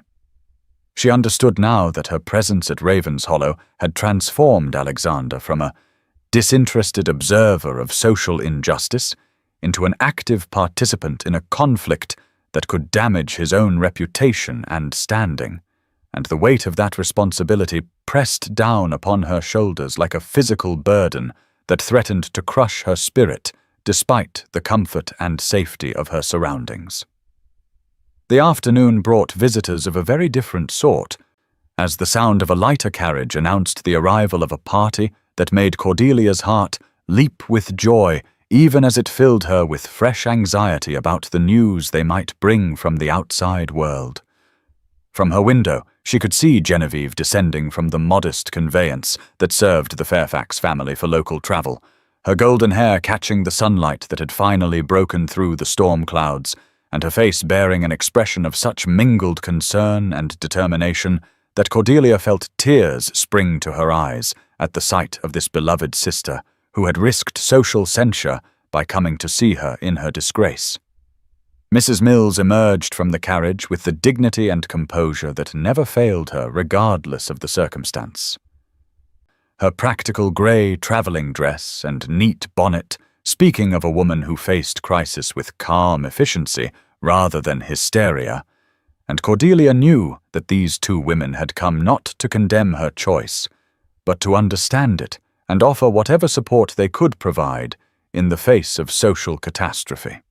Alexander himself came out to greet the visitors with the courtesy due to ladies regardless of their reduced circumstances, and Cordelia could see from his manner that he recognized their courage in coming to Ravenshollow, despite the scandal that would surely attach to such a visit. The reunion in the morning room was both joyful and heartbreaking, as Genevieve flew into Cordelia's arms with all the impetuosity of youth, while Mrs. Mills watched with the satisfaction of one who had feared she might never see her former charge alive again. "Oh, Cordelia," Genevieve exclaimed as she held her sister tight, "when we heard what had happened at the chapel, I was so frightened that something terrible had befallen you. Papa was beside himself with worry and rage, and the servants were whispering such dreadful things about Lord Ashworth's reaction that I feared he might have harmed you in some way. Mrs. Mills says you were very brave to refuse the marriage, but I confess I do not entirely understand why you would risk everything when the alternative seemed so hopeful and secure."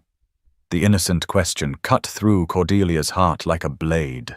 For how could she explain to this sheltered child that security, purchased at the cost of one's life and dignity, was no security at all?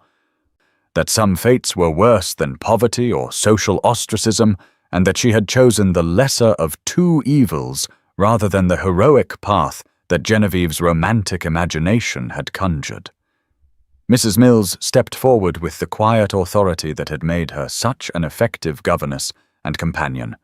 her sharp eyes filled with understanding that went far beyond mere sympathy for a difficult situation. "My dear Cordelia," she said gently,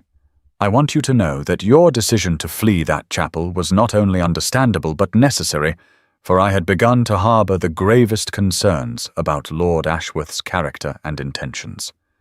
The careful phrasing told Cordelia that her former governess had observed far more than she had ever admitted, and the validation of her fears by someone whose judgment she trusted implicitly brought a measure of peace to her troubled conscience. "In recent weeks," Mrs. Mills continued, "I made certain inquiries among the staff at Ashworth Hall through connections in the servants' network, and what I learned convinced me that you were walking toward destruction rather than salvation. The bruises on the kitchen maids, the terrified whispers about his lordship's temper, the suspicious circumstances surrounding poor Lady Margaret's death, all of these things painted a picture of a household ruled by fear rather than proper discipline. I had hoped to find some way to warn you without overstepping the bounds of my position, but you saved yourself through your own courage and intelligence. The news from the outside world was as grim as Cordelia had expected, for society had indeed erupted in scandal and speculation about the runaway bride and the Duke, who had aided her escape from a marriage that many still viewed as advantageous, despite the whispers about Lord Ashworth's character. Genevieve's account of their father's reaction was particularly painful, for Sir Edmund's humiliation at the public failure of his arrangements had driven him to blame everyone except himself for the catastrophe, and his rage at Cordelia's defiance was matched only by his terror at the financial ruin that now threatened to engulf the entire family. The cancelled contracts and broken settlements would leave them facing immediate bankruptcy,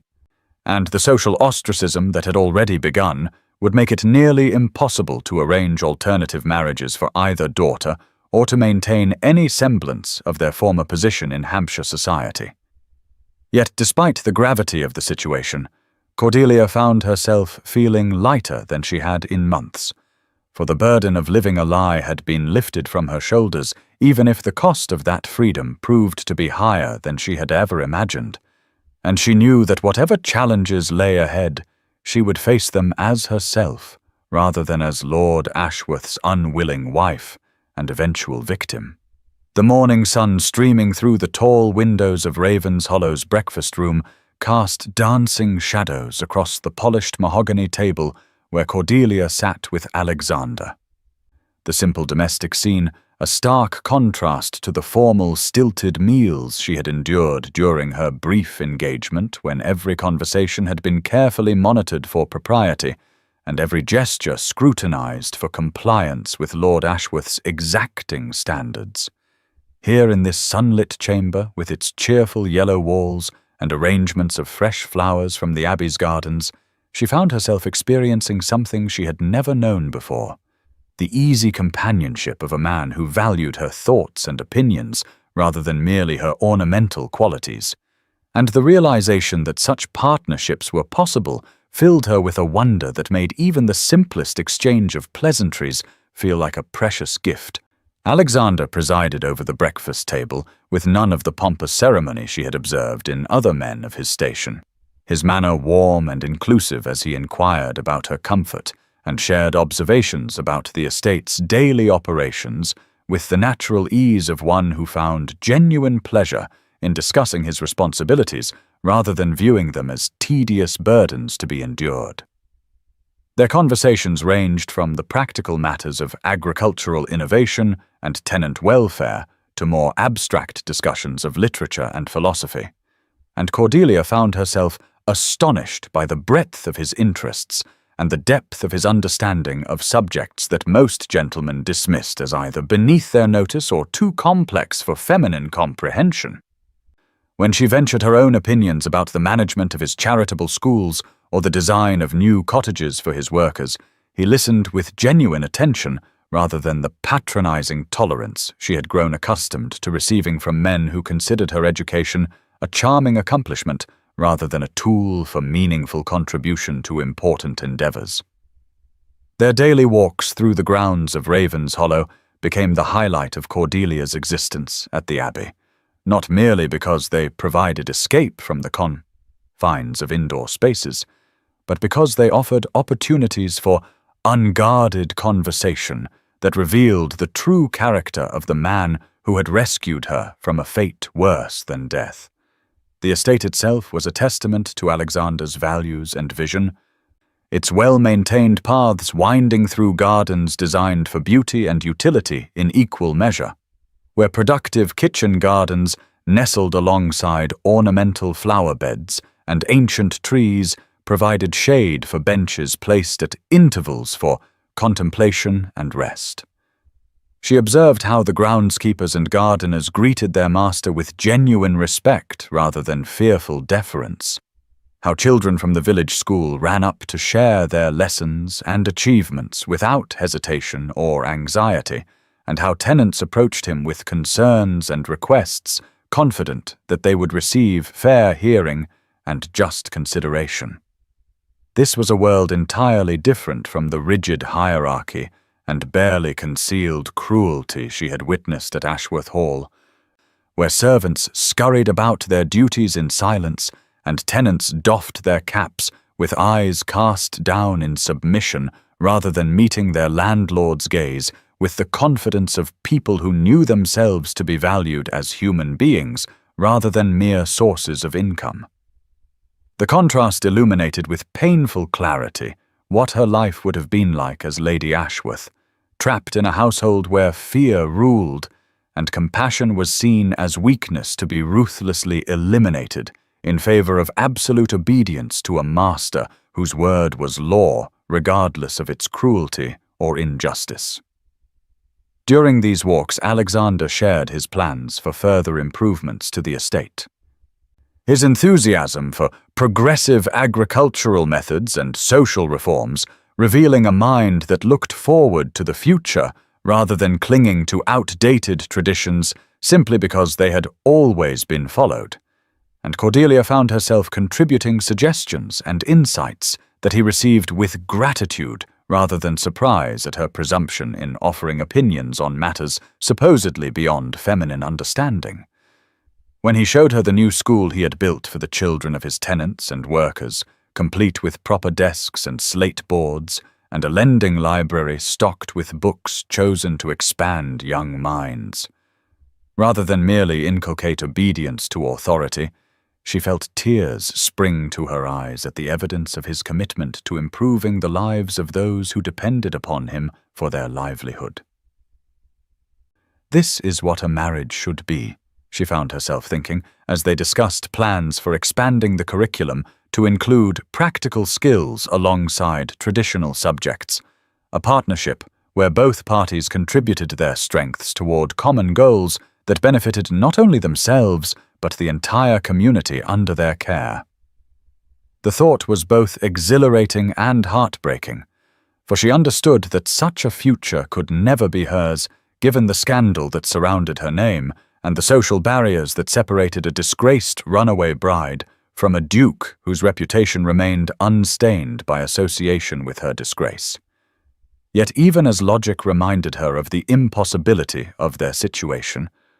her heart continued to hope that somehow love might prove stronger than social convention, and that the connection growing between them might survive the storms that were sure to follow when their relationship became known to the wider world.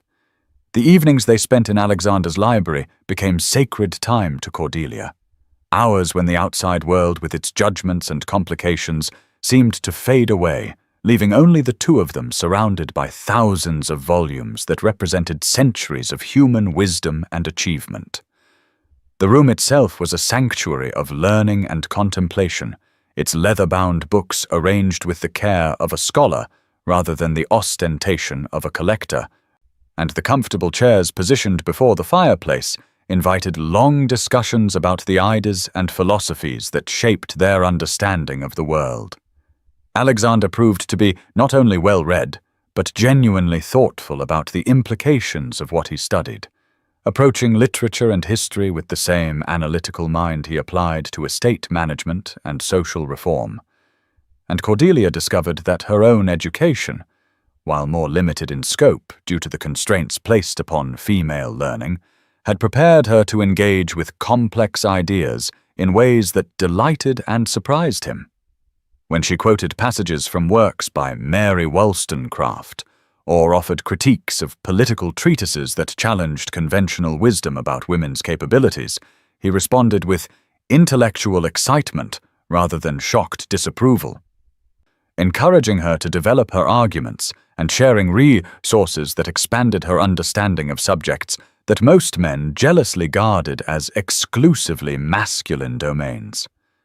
These conversations revealed depths of compatibility that went far beyond the surface attraction that had first drawn them together, suggesting the possibility of a partnership based on mutual respect and shared values rather than the unequal dynamic that characterized most marriages of their time and station.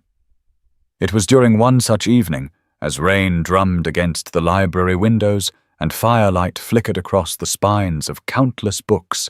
that Alexander finally shared the full story of his sister Charlotte's tragic fate and the guilt that had haunted him since her death 5 years earlier. His voice grew heavy with emotion as he described the bright, spirited girl who had filled Ravenshollow with laughter until duty and social expectation had demanded her sacrifice to a marriage that promised financial security and social advancement while delivering nothing but misery and early death. "I thought I was protecting her by arranging a match with the Earl of Westbrook," he said quietly, his hands gripping the arms of his chair, as if physical tension could somehow ease the emotional burden he carried. His reputation was spotless, his fortune substantial, his lineage impeccable by every measure society uses to judge such things. I never looked deeper, never asked the questions that might have revealed the cruelty hidden beneath his polished exterior. And by the time I realized my mistake, it was too late to save her from the consequences of my failure. The raw pain in his voice moved Cordelia to reach across the space between their chairs and place her hand over his, offering what comfort she could through simple human contact that acknowledged the depth of his suffering, while refusing to let him bear his guilt alone in the darkness of self-recrimination that had consumed too many years of his life already. "Your sister's death was not your fault," she said with quiet conviction that surprised him with its certainty, for she had spent these weeks observing his character and found him incapable of the deliberate cruelty that would make him truly culpable for such a tragedy. "You acted with the best intentions, based on the information available to you, and if society had not conspired to hide the Earl's true nature behind a facade of respectability, you would never have made such a choice for someone you loved. The blame lies with those who enabled his deception and with a system that values wealth and status above human decency, not with a brother who wanted only the best for his sister's future."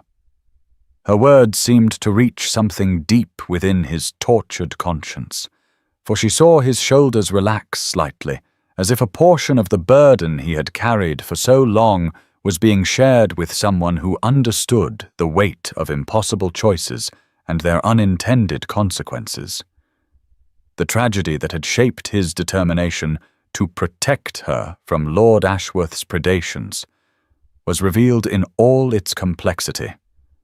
showing her that his intervention in her crisis had been motivated not merely by chivalrous impulse, but by a desperate need to prevent another innocent woman from suffering the fate that had claimed Charlotte's life through his failure to see past society's carefully constructed lies about character and virtue. As the fire burned lower in the grate and the rain continued its gentle percussion against the windows, Cordelia found herself sharing her own struggles with the weight of family responsibility and the crushing burden of being valued primarily as a commodity to be traded for financial advantage rather than a person deserving of consideration and care. She spoke of the gradual realization that her father's love, while genuine, was conditional upon her willingness to sacrifice her own welfare for the family's benefit, and of the terrible loneliness of knowing that her feelings and fears mattered less than the practical considerations that governed their reduced circumstances. The parallel between their experiences, despite the vast difference in their social positions, created a bond that transcended the usual barriers between men and women of their time, and she began to understand that their connection was built upon something more substantial than mere attraction or gratitude for rescue from an unwanted marriage. They were two souls who had learned through painful experience that duty without love was a form of spiritual death, that compliance with social expectations could exact a price too high for any reasonable person to pay, and that sometimes the greatest courage was required not to do what was expected, but to follow one's conscience even when the consequences promised to be severe. The growing affection between them was evident to everyone in the household, though none would have been so presumptuous as to comment directly upon the obvious attraction that sparked whenever they were in the same room. Mrs. Whitmore watched with the shrewd eye of one who had served the family for decades, and understood the subtle signs that indicated her master's heart was finally healing from the wounds inflicted by his sister's death, while the other servants went about their duties with the cheerful efficiency of people who sensed that their employer had found something worth protecting and nurturing in the quiet young woman who had arrived at their door like a refugee from a storm. Cordelia found herself treasuring every moment of companionship and every sign of Alexander's growing regard, even as she understood that such happiness was almost certainly temporary, and that the real world beyond Ravenshallow's protective walls would eventually intrude with demands and complications that might destroy whatever chance they had of building a future together. The scandal of her flight from Lord Ashworth's altar would follow her for years, making any honorable man think twice before associating his name with hers. And the disparity in their social positions created additional obstacles that love alone might not be sufficient to overcome. Yet even knowing that their time together was precious precisely because it could not last indefinitely, she found herself hoping against hope that somehow they might find a way to transform their mutual healing into something permanent and lasting, a partnership that would honor both Charlotte's memory and her own hard-won freedom while creating the kind of marriage that exemplified the best of human possibility rather than the worst of social convenience. The poison of Lord Ashworth's revenge spread through Hampshire society with the relentless efficiency of plague. Each whispered innuendo and carefully planted rumor designed to destroy not only Cordelia's already damaged reputation, but to drag Alexander down with her into a mire of scandal that would taint the ancient honor of the Ravenshallow name for generations to come. The campaign began subtly, as such things always did among the upper classes, with casual observations dropped into conversations at card parties and dinner gatherings about the peculiar circumstances that had brought a runaway bride to shelter under the Duke's roof, and the remarkable generosity he had shown to a young woman whose character was now so thoroughly in question. Lord Ashworth, his pale eyes glittering with malicious satisfaction whenever he encountered former guests from the failed wedding, took particular pleasure in expressing his deep concern for Alexander's reputation, while simultaneously implying that such concern was already far too late to preserve either the Duke's standing or Miss Fairfax's non-existent virtue. The whispers grew bolder with each retelling, transforming Cordelia's desperate flight from danger into a calculated abandonment of duty in favor of an illicit liaison with a man whose wealth and position made him a more attractive prospect than her legally contracted husband, and painting Alexander as either a naive fool taken in by a scheming adventuress or a calculating seducer who had deliberately undermined another man's engagement for his own gratification. The truth of her genuine terror and his honorable rescue became lost in a web of speculation that fed upon itself until even those who had never met either party felt qualified to render judgment upon their characters and motivations. The financial pressure that Lord Ashworth brought to bear upon the Fairfax family proved even more devastating than his assault upon their reputations, for he possessed both the influence and the vindictive nature necessary to ensure that every avenue of potential relief was systematically closed to them. Sir Edmund found that creditors who had previously been willing to extend his deadlines suddenly demanded immediate payment in full, that potential buyers for family property disappeared without explanation, and that friends who might have offered assistance grew mysteriously unavailable whenever he called upon them for aid. The man's reach extended far beyond Hampshire into the financial centres of London, where his connections among bankers and moneylenders created a web of influence that trapped the Fairfax family in an ever-tightening noose of debt and desperation. Genevieve, innocent and trusting as she was, could not understand why former friends crossed the street to avoid acknowledging her presence, or why invitations to social gatherings that had once arrived regularly now ceased entirely, leaving her isolated and confused in a world that had suddenly turned hostile without apparent reason. Mrs. Mills, with her greater understanding of how society operated and the cruel machinery of reputation that could crush the innocent along with the guilty, watched these developments with growing alarm while maintaining the calm facade that had served her through decades of navigating the treacherous waters of upper-class employment. She understood that Lord Ashworth's campaign was designed not merely to punish Cordelia for her defiance, but to create conditions so intolerable for her family that she would be forced to return to him voluntarily in order to save those she loved from complete destruction.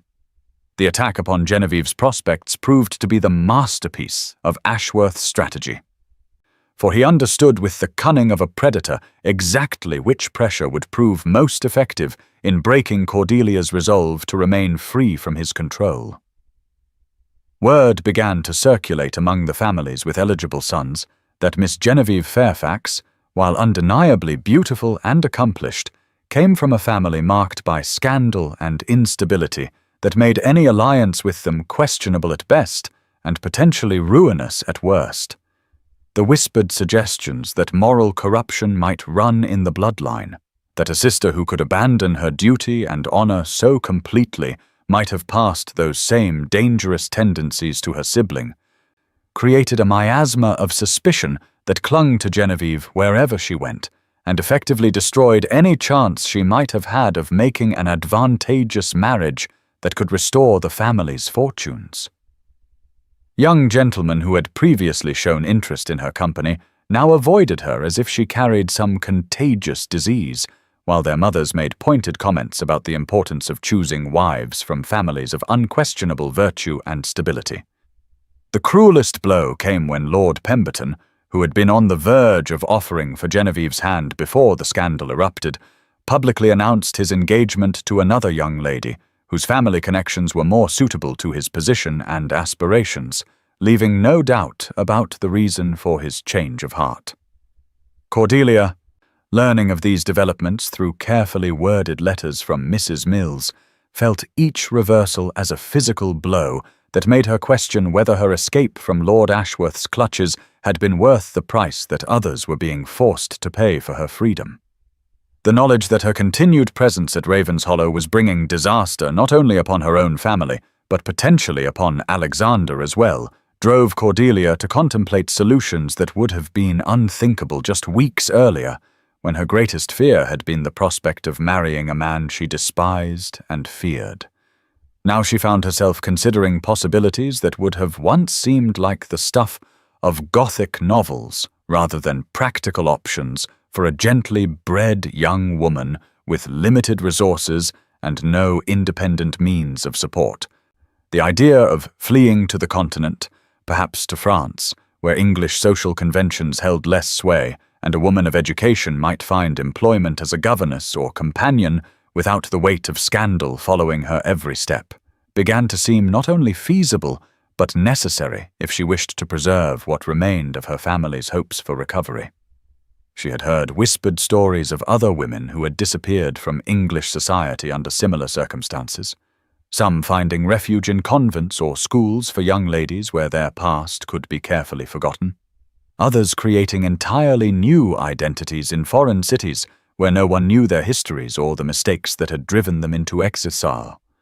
The prospect of such a future, lonely and uncertain as it would undoubtedly be, seemed preferable to remaining at Ravenshollow as a source of continued embarrassment and danger to the man who had shown her such undeserved kindness and protection. The practical arrangements for such a departure would be complex, but not impossible, for Cordelia had discovered that her education, while designed primarily to make her an attractive wife rather than a self-sufficient individual, had nevertheless equipped her with skills that might prove marketable in the right circumstances. Her fluency in French and Italian, her musical accomplishments, and her knowledge of literature and history could potentially qualify her for positions that would provide modest but adequate income while allowing her to maintain some degree of independence and dignity. The jewelry that Alexander had insisted she keep from her broken engagement, despite her protests that she had no right to Lord Ashworth's gifts, could be sold to provide the funds necessary for travel and initial establishment in whatever sanctuary she might find, and she had already begun making discreet inquiries about transportation to the major ports from which ships departed regularly for the continent. Mrs. Whitmore, with the intuitive understanding that came from decades of observing human nature, had begun to notice signs of restlessness and secret planning in her young guest's behavior though she was too well trained to comment directly upon matters that were not her business to discuss. The housekeeper's growing concern about Cordelia's state of mind led her to increase her surveillance of the young woman's activities, and it was this vigilance that ultimately led to the discovery of letters and travel documents hidden in Cordelia's chamber that revealed the extent of her plans for disappearing from their lives entirely. Alexander's discovery of Cordelia's intention to leave Ravenshollow came through Mrs. Whitmore's reluctant revelation of what she had observed, and his reaction to the news was swift and decisive in a way that surprised even him with its intensity. The thought of losing her now, just when he had begun to hope that they might find a way to build a future together, despite the obstacles that society had placed in their path, filled him with a desperation that made him understand how his own suffering over Charlotte's death had paled in comparison to the agony of potentially losing someone whose presence had become essential to his happiness and sense of purpose. He found Cordelia in the library where they had spent so many evenings sharing thoughts and dreams, and the sight of her sitting quietly among the books that had witnessed the growth of their affection made his heart clench with the terrible possibility that these peaceful moments might soon become nothing more than memories to sustain him through years of solitude and regret. When he confronted her about her plans, his voice betraying more emotion than he had intended to reveal,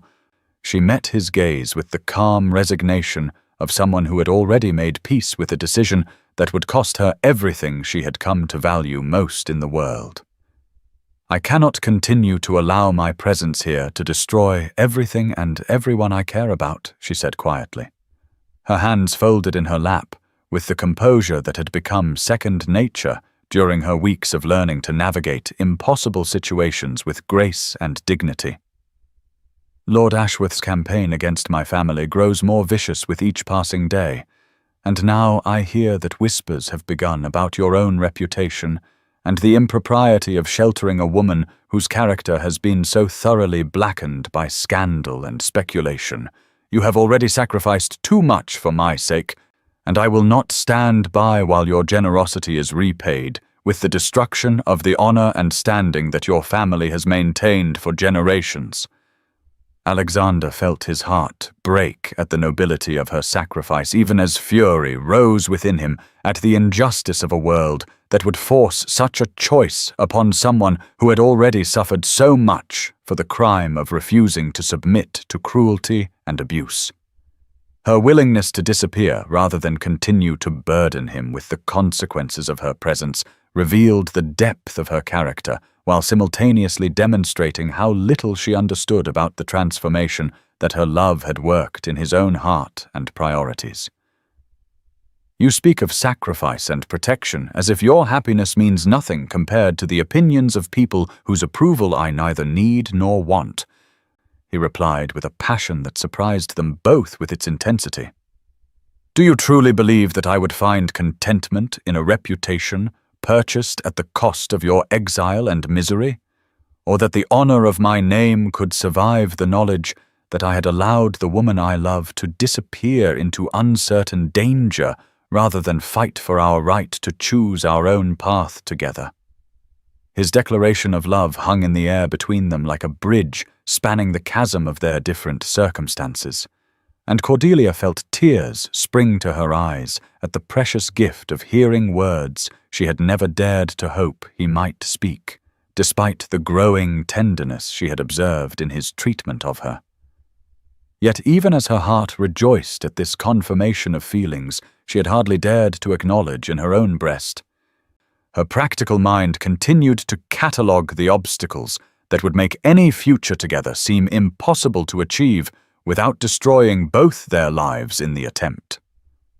The argument that followed revealed depths of feeling and understanding that surprised them both, as years of careful emotional control gave way to honest expression of fears and desires that had been hidden beneath layers of duty and social expectation.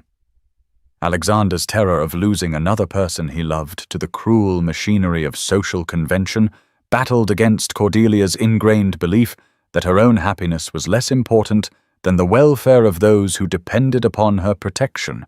and their words grew heated as each tried to convince the other that love alone might not be sufficient to overcome the forces arrayed against them.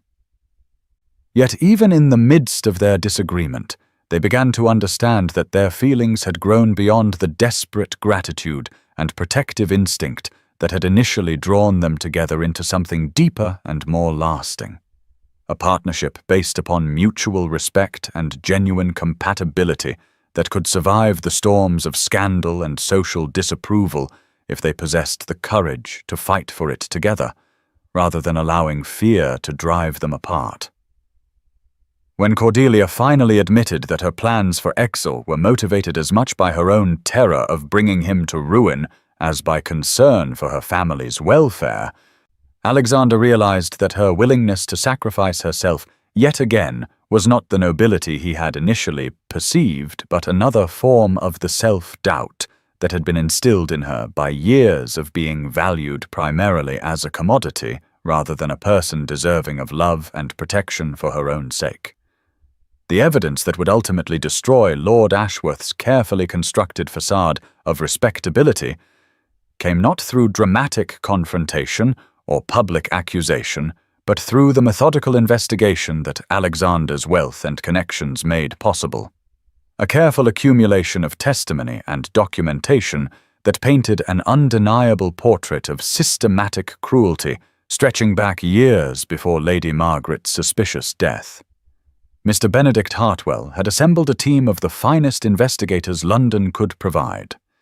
Men whose discretion was matched only by their skill at uncovering truths that powerful people preferred to keep buried, and their patient work had yielded a treasure trove of evidence that would have seen Lord Ashworth facing criminal charges if justice operated equally for all men, regardless of their wealth and station. The physician who had attended Lady Margaret during her final illness had kept private notes detailing injuries that were inconsistent with the accidental falls that supposedly caused them, while servants who had fled Ashworth Hall in terror over the years had finally found the courage to speak when promised protection from their former master's retribution. Most damning of all was the testimony of a young maid who had witnessed the violent argument that preceded Lady Margaret's death, her detailed account of what she had seen and heard providing the missing pieces of a puzzle that transformed suspicion into certainty about the true nature of the first Lady Ashworth's demise. The evidence was so compelling that even Lord Ashworth's most influential allies began to distance themselves from association with him, for no amount of wealth or social position could protect a man from the consequences of such overwhelming proof of his monstrous nature.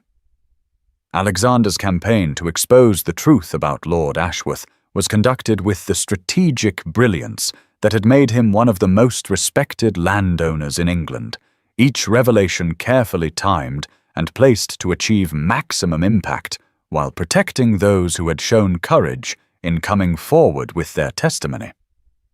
The first whispers began in the gentlemen's clubs of London, where Alexander's own impeccable reputation lent weight to the carefully chosen words he shared with influential friends about disturbing discoveries regarding a certain peer whose character had been called into serious question by new evidence. From there, the information spread through the interconnected network of political and social relationships that bound the upper classes together,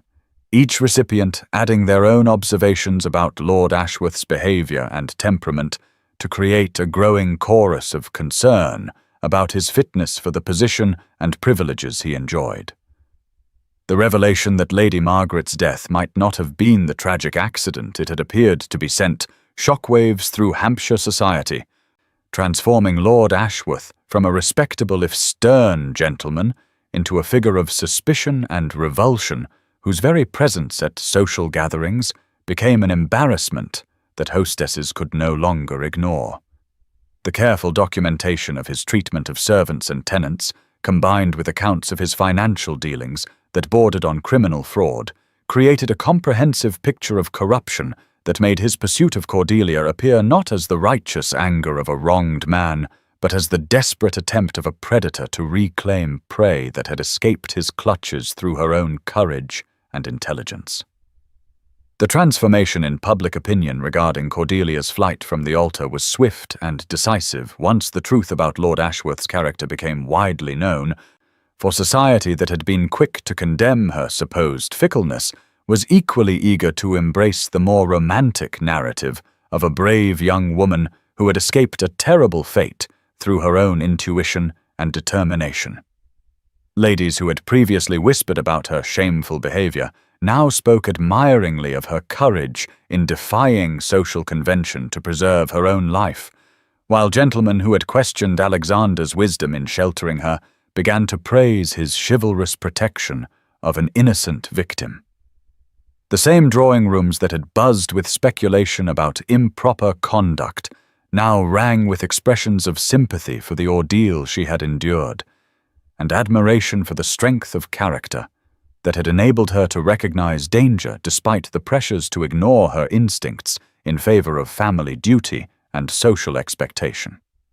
Invitations that had been withdrawn from the Fairfax family began to arrive again, accompanied by notes expressing regret for any misunderstanding and hope that past slights might be forgiven in light of new information that cast recent events in an entirely different light. Genevieve found herself restored to her former position in Hampshire society,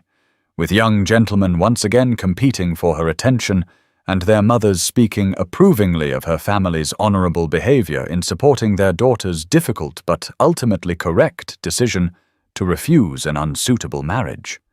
The securing of Genevieve's future became one of Alexander's priorities as he worked to undo the damage that Lord Ashworth's campaign of revenge had inflicted upon the Fairfax family, for he understood that Cordelia's peace of mind depended upon knowing that her sister would not suffer permanent consequences for the stand she had taken against injustice and cruelty. Using his extensive network of connections and his own considerable fortune, he quietly arranged for Sir Edmund's most pressing debts to be settled and for investment opportunities to be made available that would gradually restore the family's financial stability without the charity that might wound their pride or create obligations that could not be honorably discharged. More importantly, he used his influence to ensure that Genevieve's reputation was not only restored, but enhanced by the revelation of her family's moral courage, positioning her as one of the most desirable young ladies in Hampshire society, whose beauty was matched by the integrity that had been demonstrated through their recent trials. When Lord Pemberton, clearly hoping to repair his own reputation after his shabby treatment of Genevieve during the height of the scandal, approached Sir Edmund about renewing his suit for her hand, he was politely but firmly informed that his previous behavior had disqualified him from consideration, and that the family would prefer to seek connections with gentlemen whose character was more consistently honorable regardless of changing circumstances. The satisfaction of delivering this rejection was one of the few pleasant moments Sir Edmund had experienced in months, for it allowed him to demonstrate the same kind of principled stand that his daughter had taken when she refused to proceed with her marriage to Lord Ashworth. Lord Ashworth himself became a figure of such social disgrace that his continued presence in Hampshire became untenable, the weight of accumulated evidence and universal condemnation forcing him to retreat to his London properties, where his movements were watched by investigators and his activities monitored by those who sought to prevent any further harm to potential victims. The legal proceedings that Alexander had initiated were designed not merely to clear Cordelia's name, but to ensure that Lord Ashworth faced genuine consequences for his crimes, though the intricacies of English law and the protection that wealth could still provide meant that justice would be measured in social ruin and financial penalty rather than the criminal prosecution that his actions truly deserved. The revelation of his complicity in Lady Margaret's death, while stopping short of formal murder charges, was sufficient to destroy his standing completely and to serve as a warning to other men who might believe that position and privilege granted them license to abuse those under their power. For Cordelia, learning that her instincts about the man had been not only correct, but had likely saved her life, brought a sense of vindication that helped heal the wounds inflicted by months of doubt and social condemnation, while the knowledge that other potential victims would be protected by the exposure of his true nature gave meaning to the suffering she had endured in breaking free from his control. The proposal that Alexander offered to Cordelia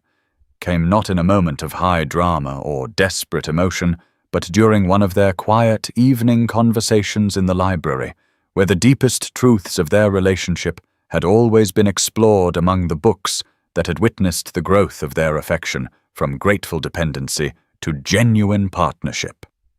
He had chosen to speak not from a position of romantic superiority or protective authority, but as an equal partner seeking to formalize a union that already existed in all but legal terms, and his words reflected the understanding and respect that had characterized their relationship from its earliest moments at Ravenshollow Abbey. "My dearest Cordelia," he said as they sat before the fire that had become the backdrop for so many meaningful exchanges, "I find myself hoping that you might consider making permanent the partnership that has brought such unexpected joy and purpose to both our lives. I offer not rescue or protection, for you have proven yourself quite capable of protecting yourself when necessary, but rather the opportunity to build together the kind of marriage that honors both our past struggles and our shared dreams for the future." His proposal was both romantic and practical, acknowledging the trials that had brought them together while looking forward to the possibilities that awaited them as partners in every sense of the word, and Cordelia felt her heart overflow with gratitude not only for his love, but for his understanding of her need to be valued as an equal rather than protected as a dependent. When she accepted his offer with tears of joy, rather than the desperate relief that had characterized so many of her recent decisions, she knew that she was choosing not merely safety or security, but the chance to create something beautiful and meaningful with a man who saw her as she truly was and loved her, not despite her flaws and fears, but because of the strength and courage that her trials had revealed. The wedding that took place 6 months after Cordelia's flight from Lord Ashworth's altar was everything that the previous ceremony had not been, a celebration of genuine love and mutual commitment that transformed the simple vows into something sacred and profound rather than merely legal and binding. The ceremony was held in the village church of Ravenshollow rather than a private chapel, open to the entire community that had come to love and respect their Duke's chosen bride, and the atmosphere was one of joy and blessing rather than the oppressive dread that had characterized her first attempt at marriage. Cordelia wore a gown of ivory silk that she had chosen herself, its simple elegance reflecting her own refined taste rather than the elaborate display that had been designed to showcase Lord Ashworth's wealth and her father's social aspirations, and the orange blossoms in her hair were picked fresh from the Abbey's gardens by her own hands rather than arranged by servants following someone else's instructions. Genevieve served as her only attendant, radiant with happiness for her sister's genuine joy, and secure in her own future that had been restored through the revelation of truth and the exercise of justice, while Mrs. Mills watched from the front pew with the satisfaction of one who had always believed that courage and integrity would ultimately be rewarded, despite the temporary triumph of cruelty and deception. Sir Edmund, his own pride restored through his family's vindication and his debts relieved through Alexander's generous assistance, walked his eldest daughter to the altar with genuine pleasure rather than the desperate relief that had marked his previous attempt to see her married, and his voice was steady and strong as he placed her hand in that of the man who had proven himself worthy of such a precious trust. The vows they exchanged were the traditional words that had bound countless couples throughout the centuries, but spoken with such evident sincerity and deep emotion that even the most hardened hearts in the congregation were moved to tears by the obvious love and commitment that transformed familiar phrases into declarations of personal devotion that would guide their partnership through whatever trials the future might bring. Alexander's promise to love and cherish her carried the weight of a man who understood the true meaning of such commitments, while Cordelia's vow to honor and keep him reflected not the submission that society expected from wives, but the voluntary offering of a strong woman who had chosen her partner from love rather than duty or necessity. When they were pronounced husband and wife, the kiss they shared was witnessed not by reluctant observers fulfilling social obligation, but by friends and neighbors who had come to celebrate the triumph of love over the forces that would have destroyed their happiness, and the blessing that fell upon them felt like divine approval for a union that had been forged through trial and tempered by understanding. The wedding breakfast that followed was held at Ravenshollow Abbey, where the same rooms that had sheltered Cordelia during her time of greatest need now hosted the celebration of her new beginning as the Duchess of Ravenshollow, a title she would wear with dignity and use to help other women find the courage to claim their own freedom from situations that threatened their happiness and their very lives. In the years that followed their marriage, Cordelia and Alexander created exactly the kind of partnership that they had dreamed of during those long evenings in the library, working together to improve the lives of their tenants and neighbors while using their combined influence to support reforms that would protect the vulnerable from exploitation and abuse.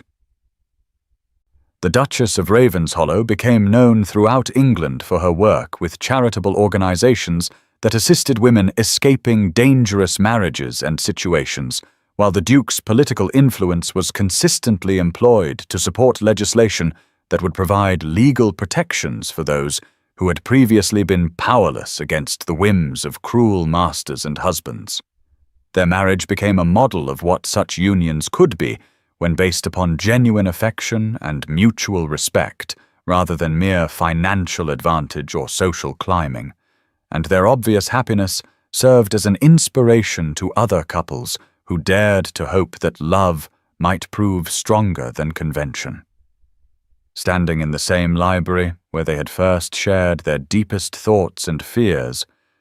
Cordelia often reflected upon the rainy day when she had fled from one altar in terror and found her true future waiting in a ducal carriage, understanding now that the most frightening steps forward sometimes led to the greatest happiness, and that the courage to reject what was wrong could open the door to everything that was right and beautiful and worth fighting to preserve. The storm that had driven her from Lord Ashworth's chapel to Alexander's protection had been the herald not of destruction, but of the dawn of a new life built upon the foundation of love freely given and gratefully received, proving that sometimes the darkest moments served only to make the light that followed all the more precious and bright.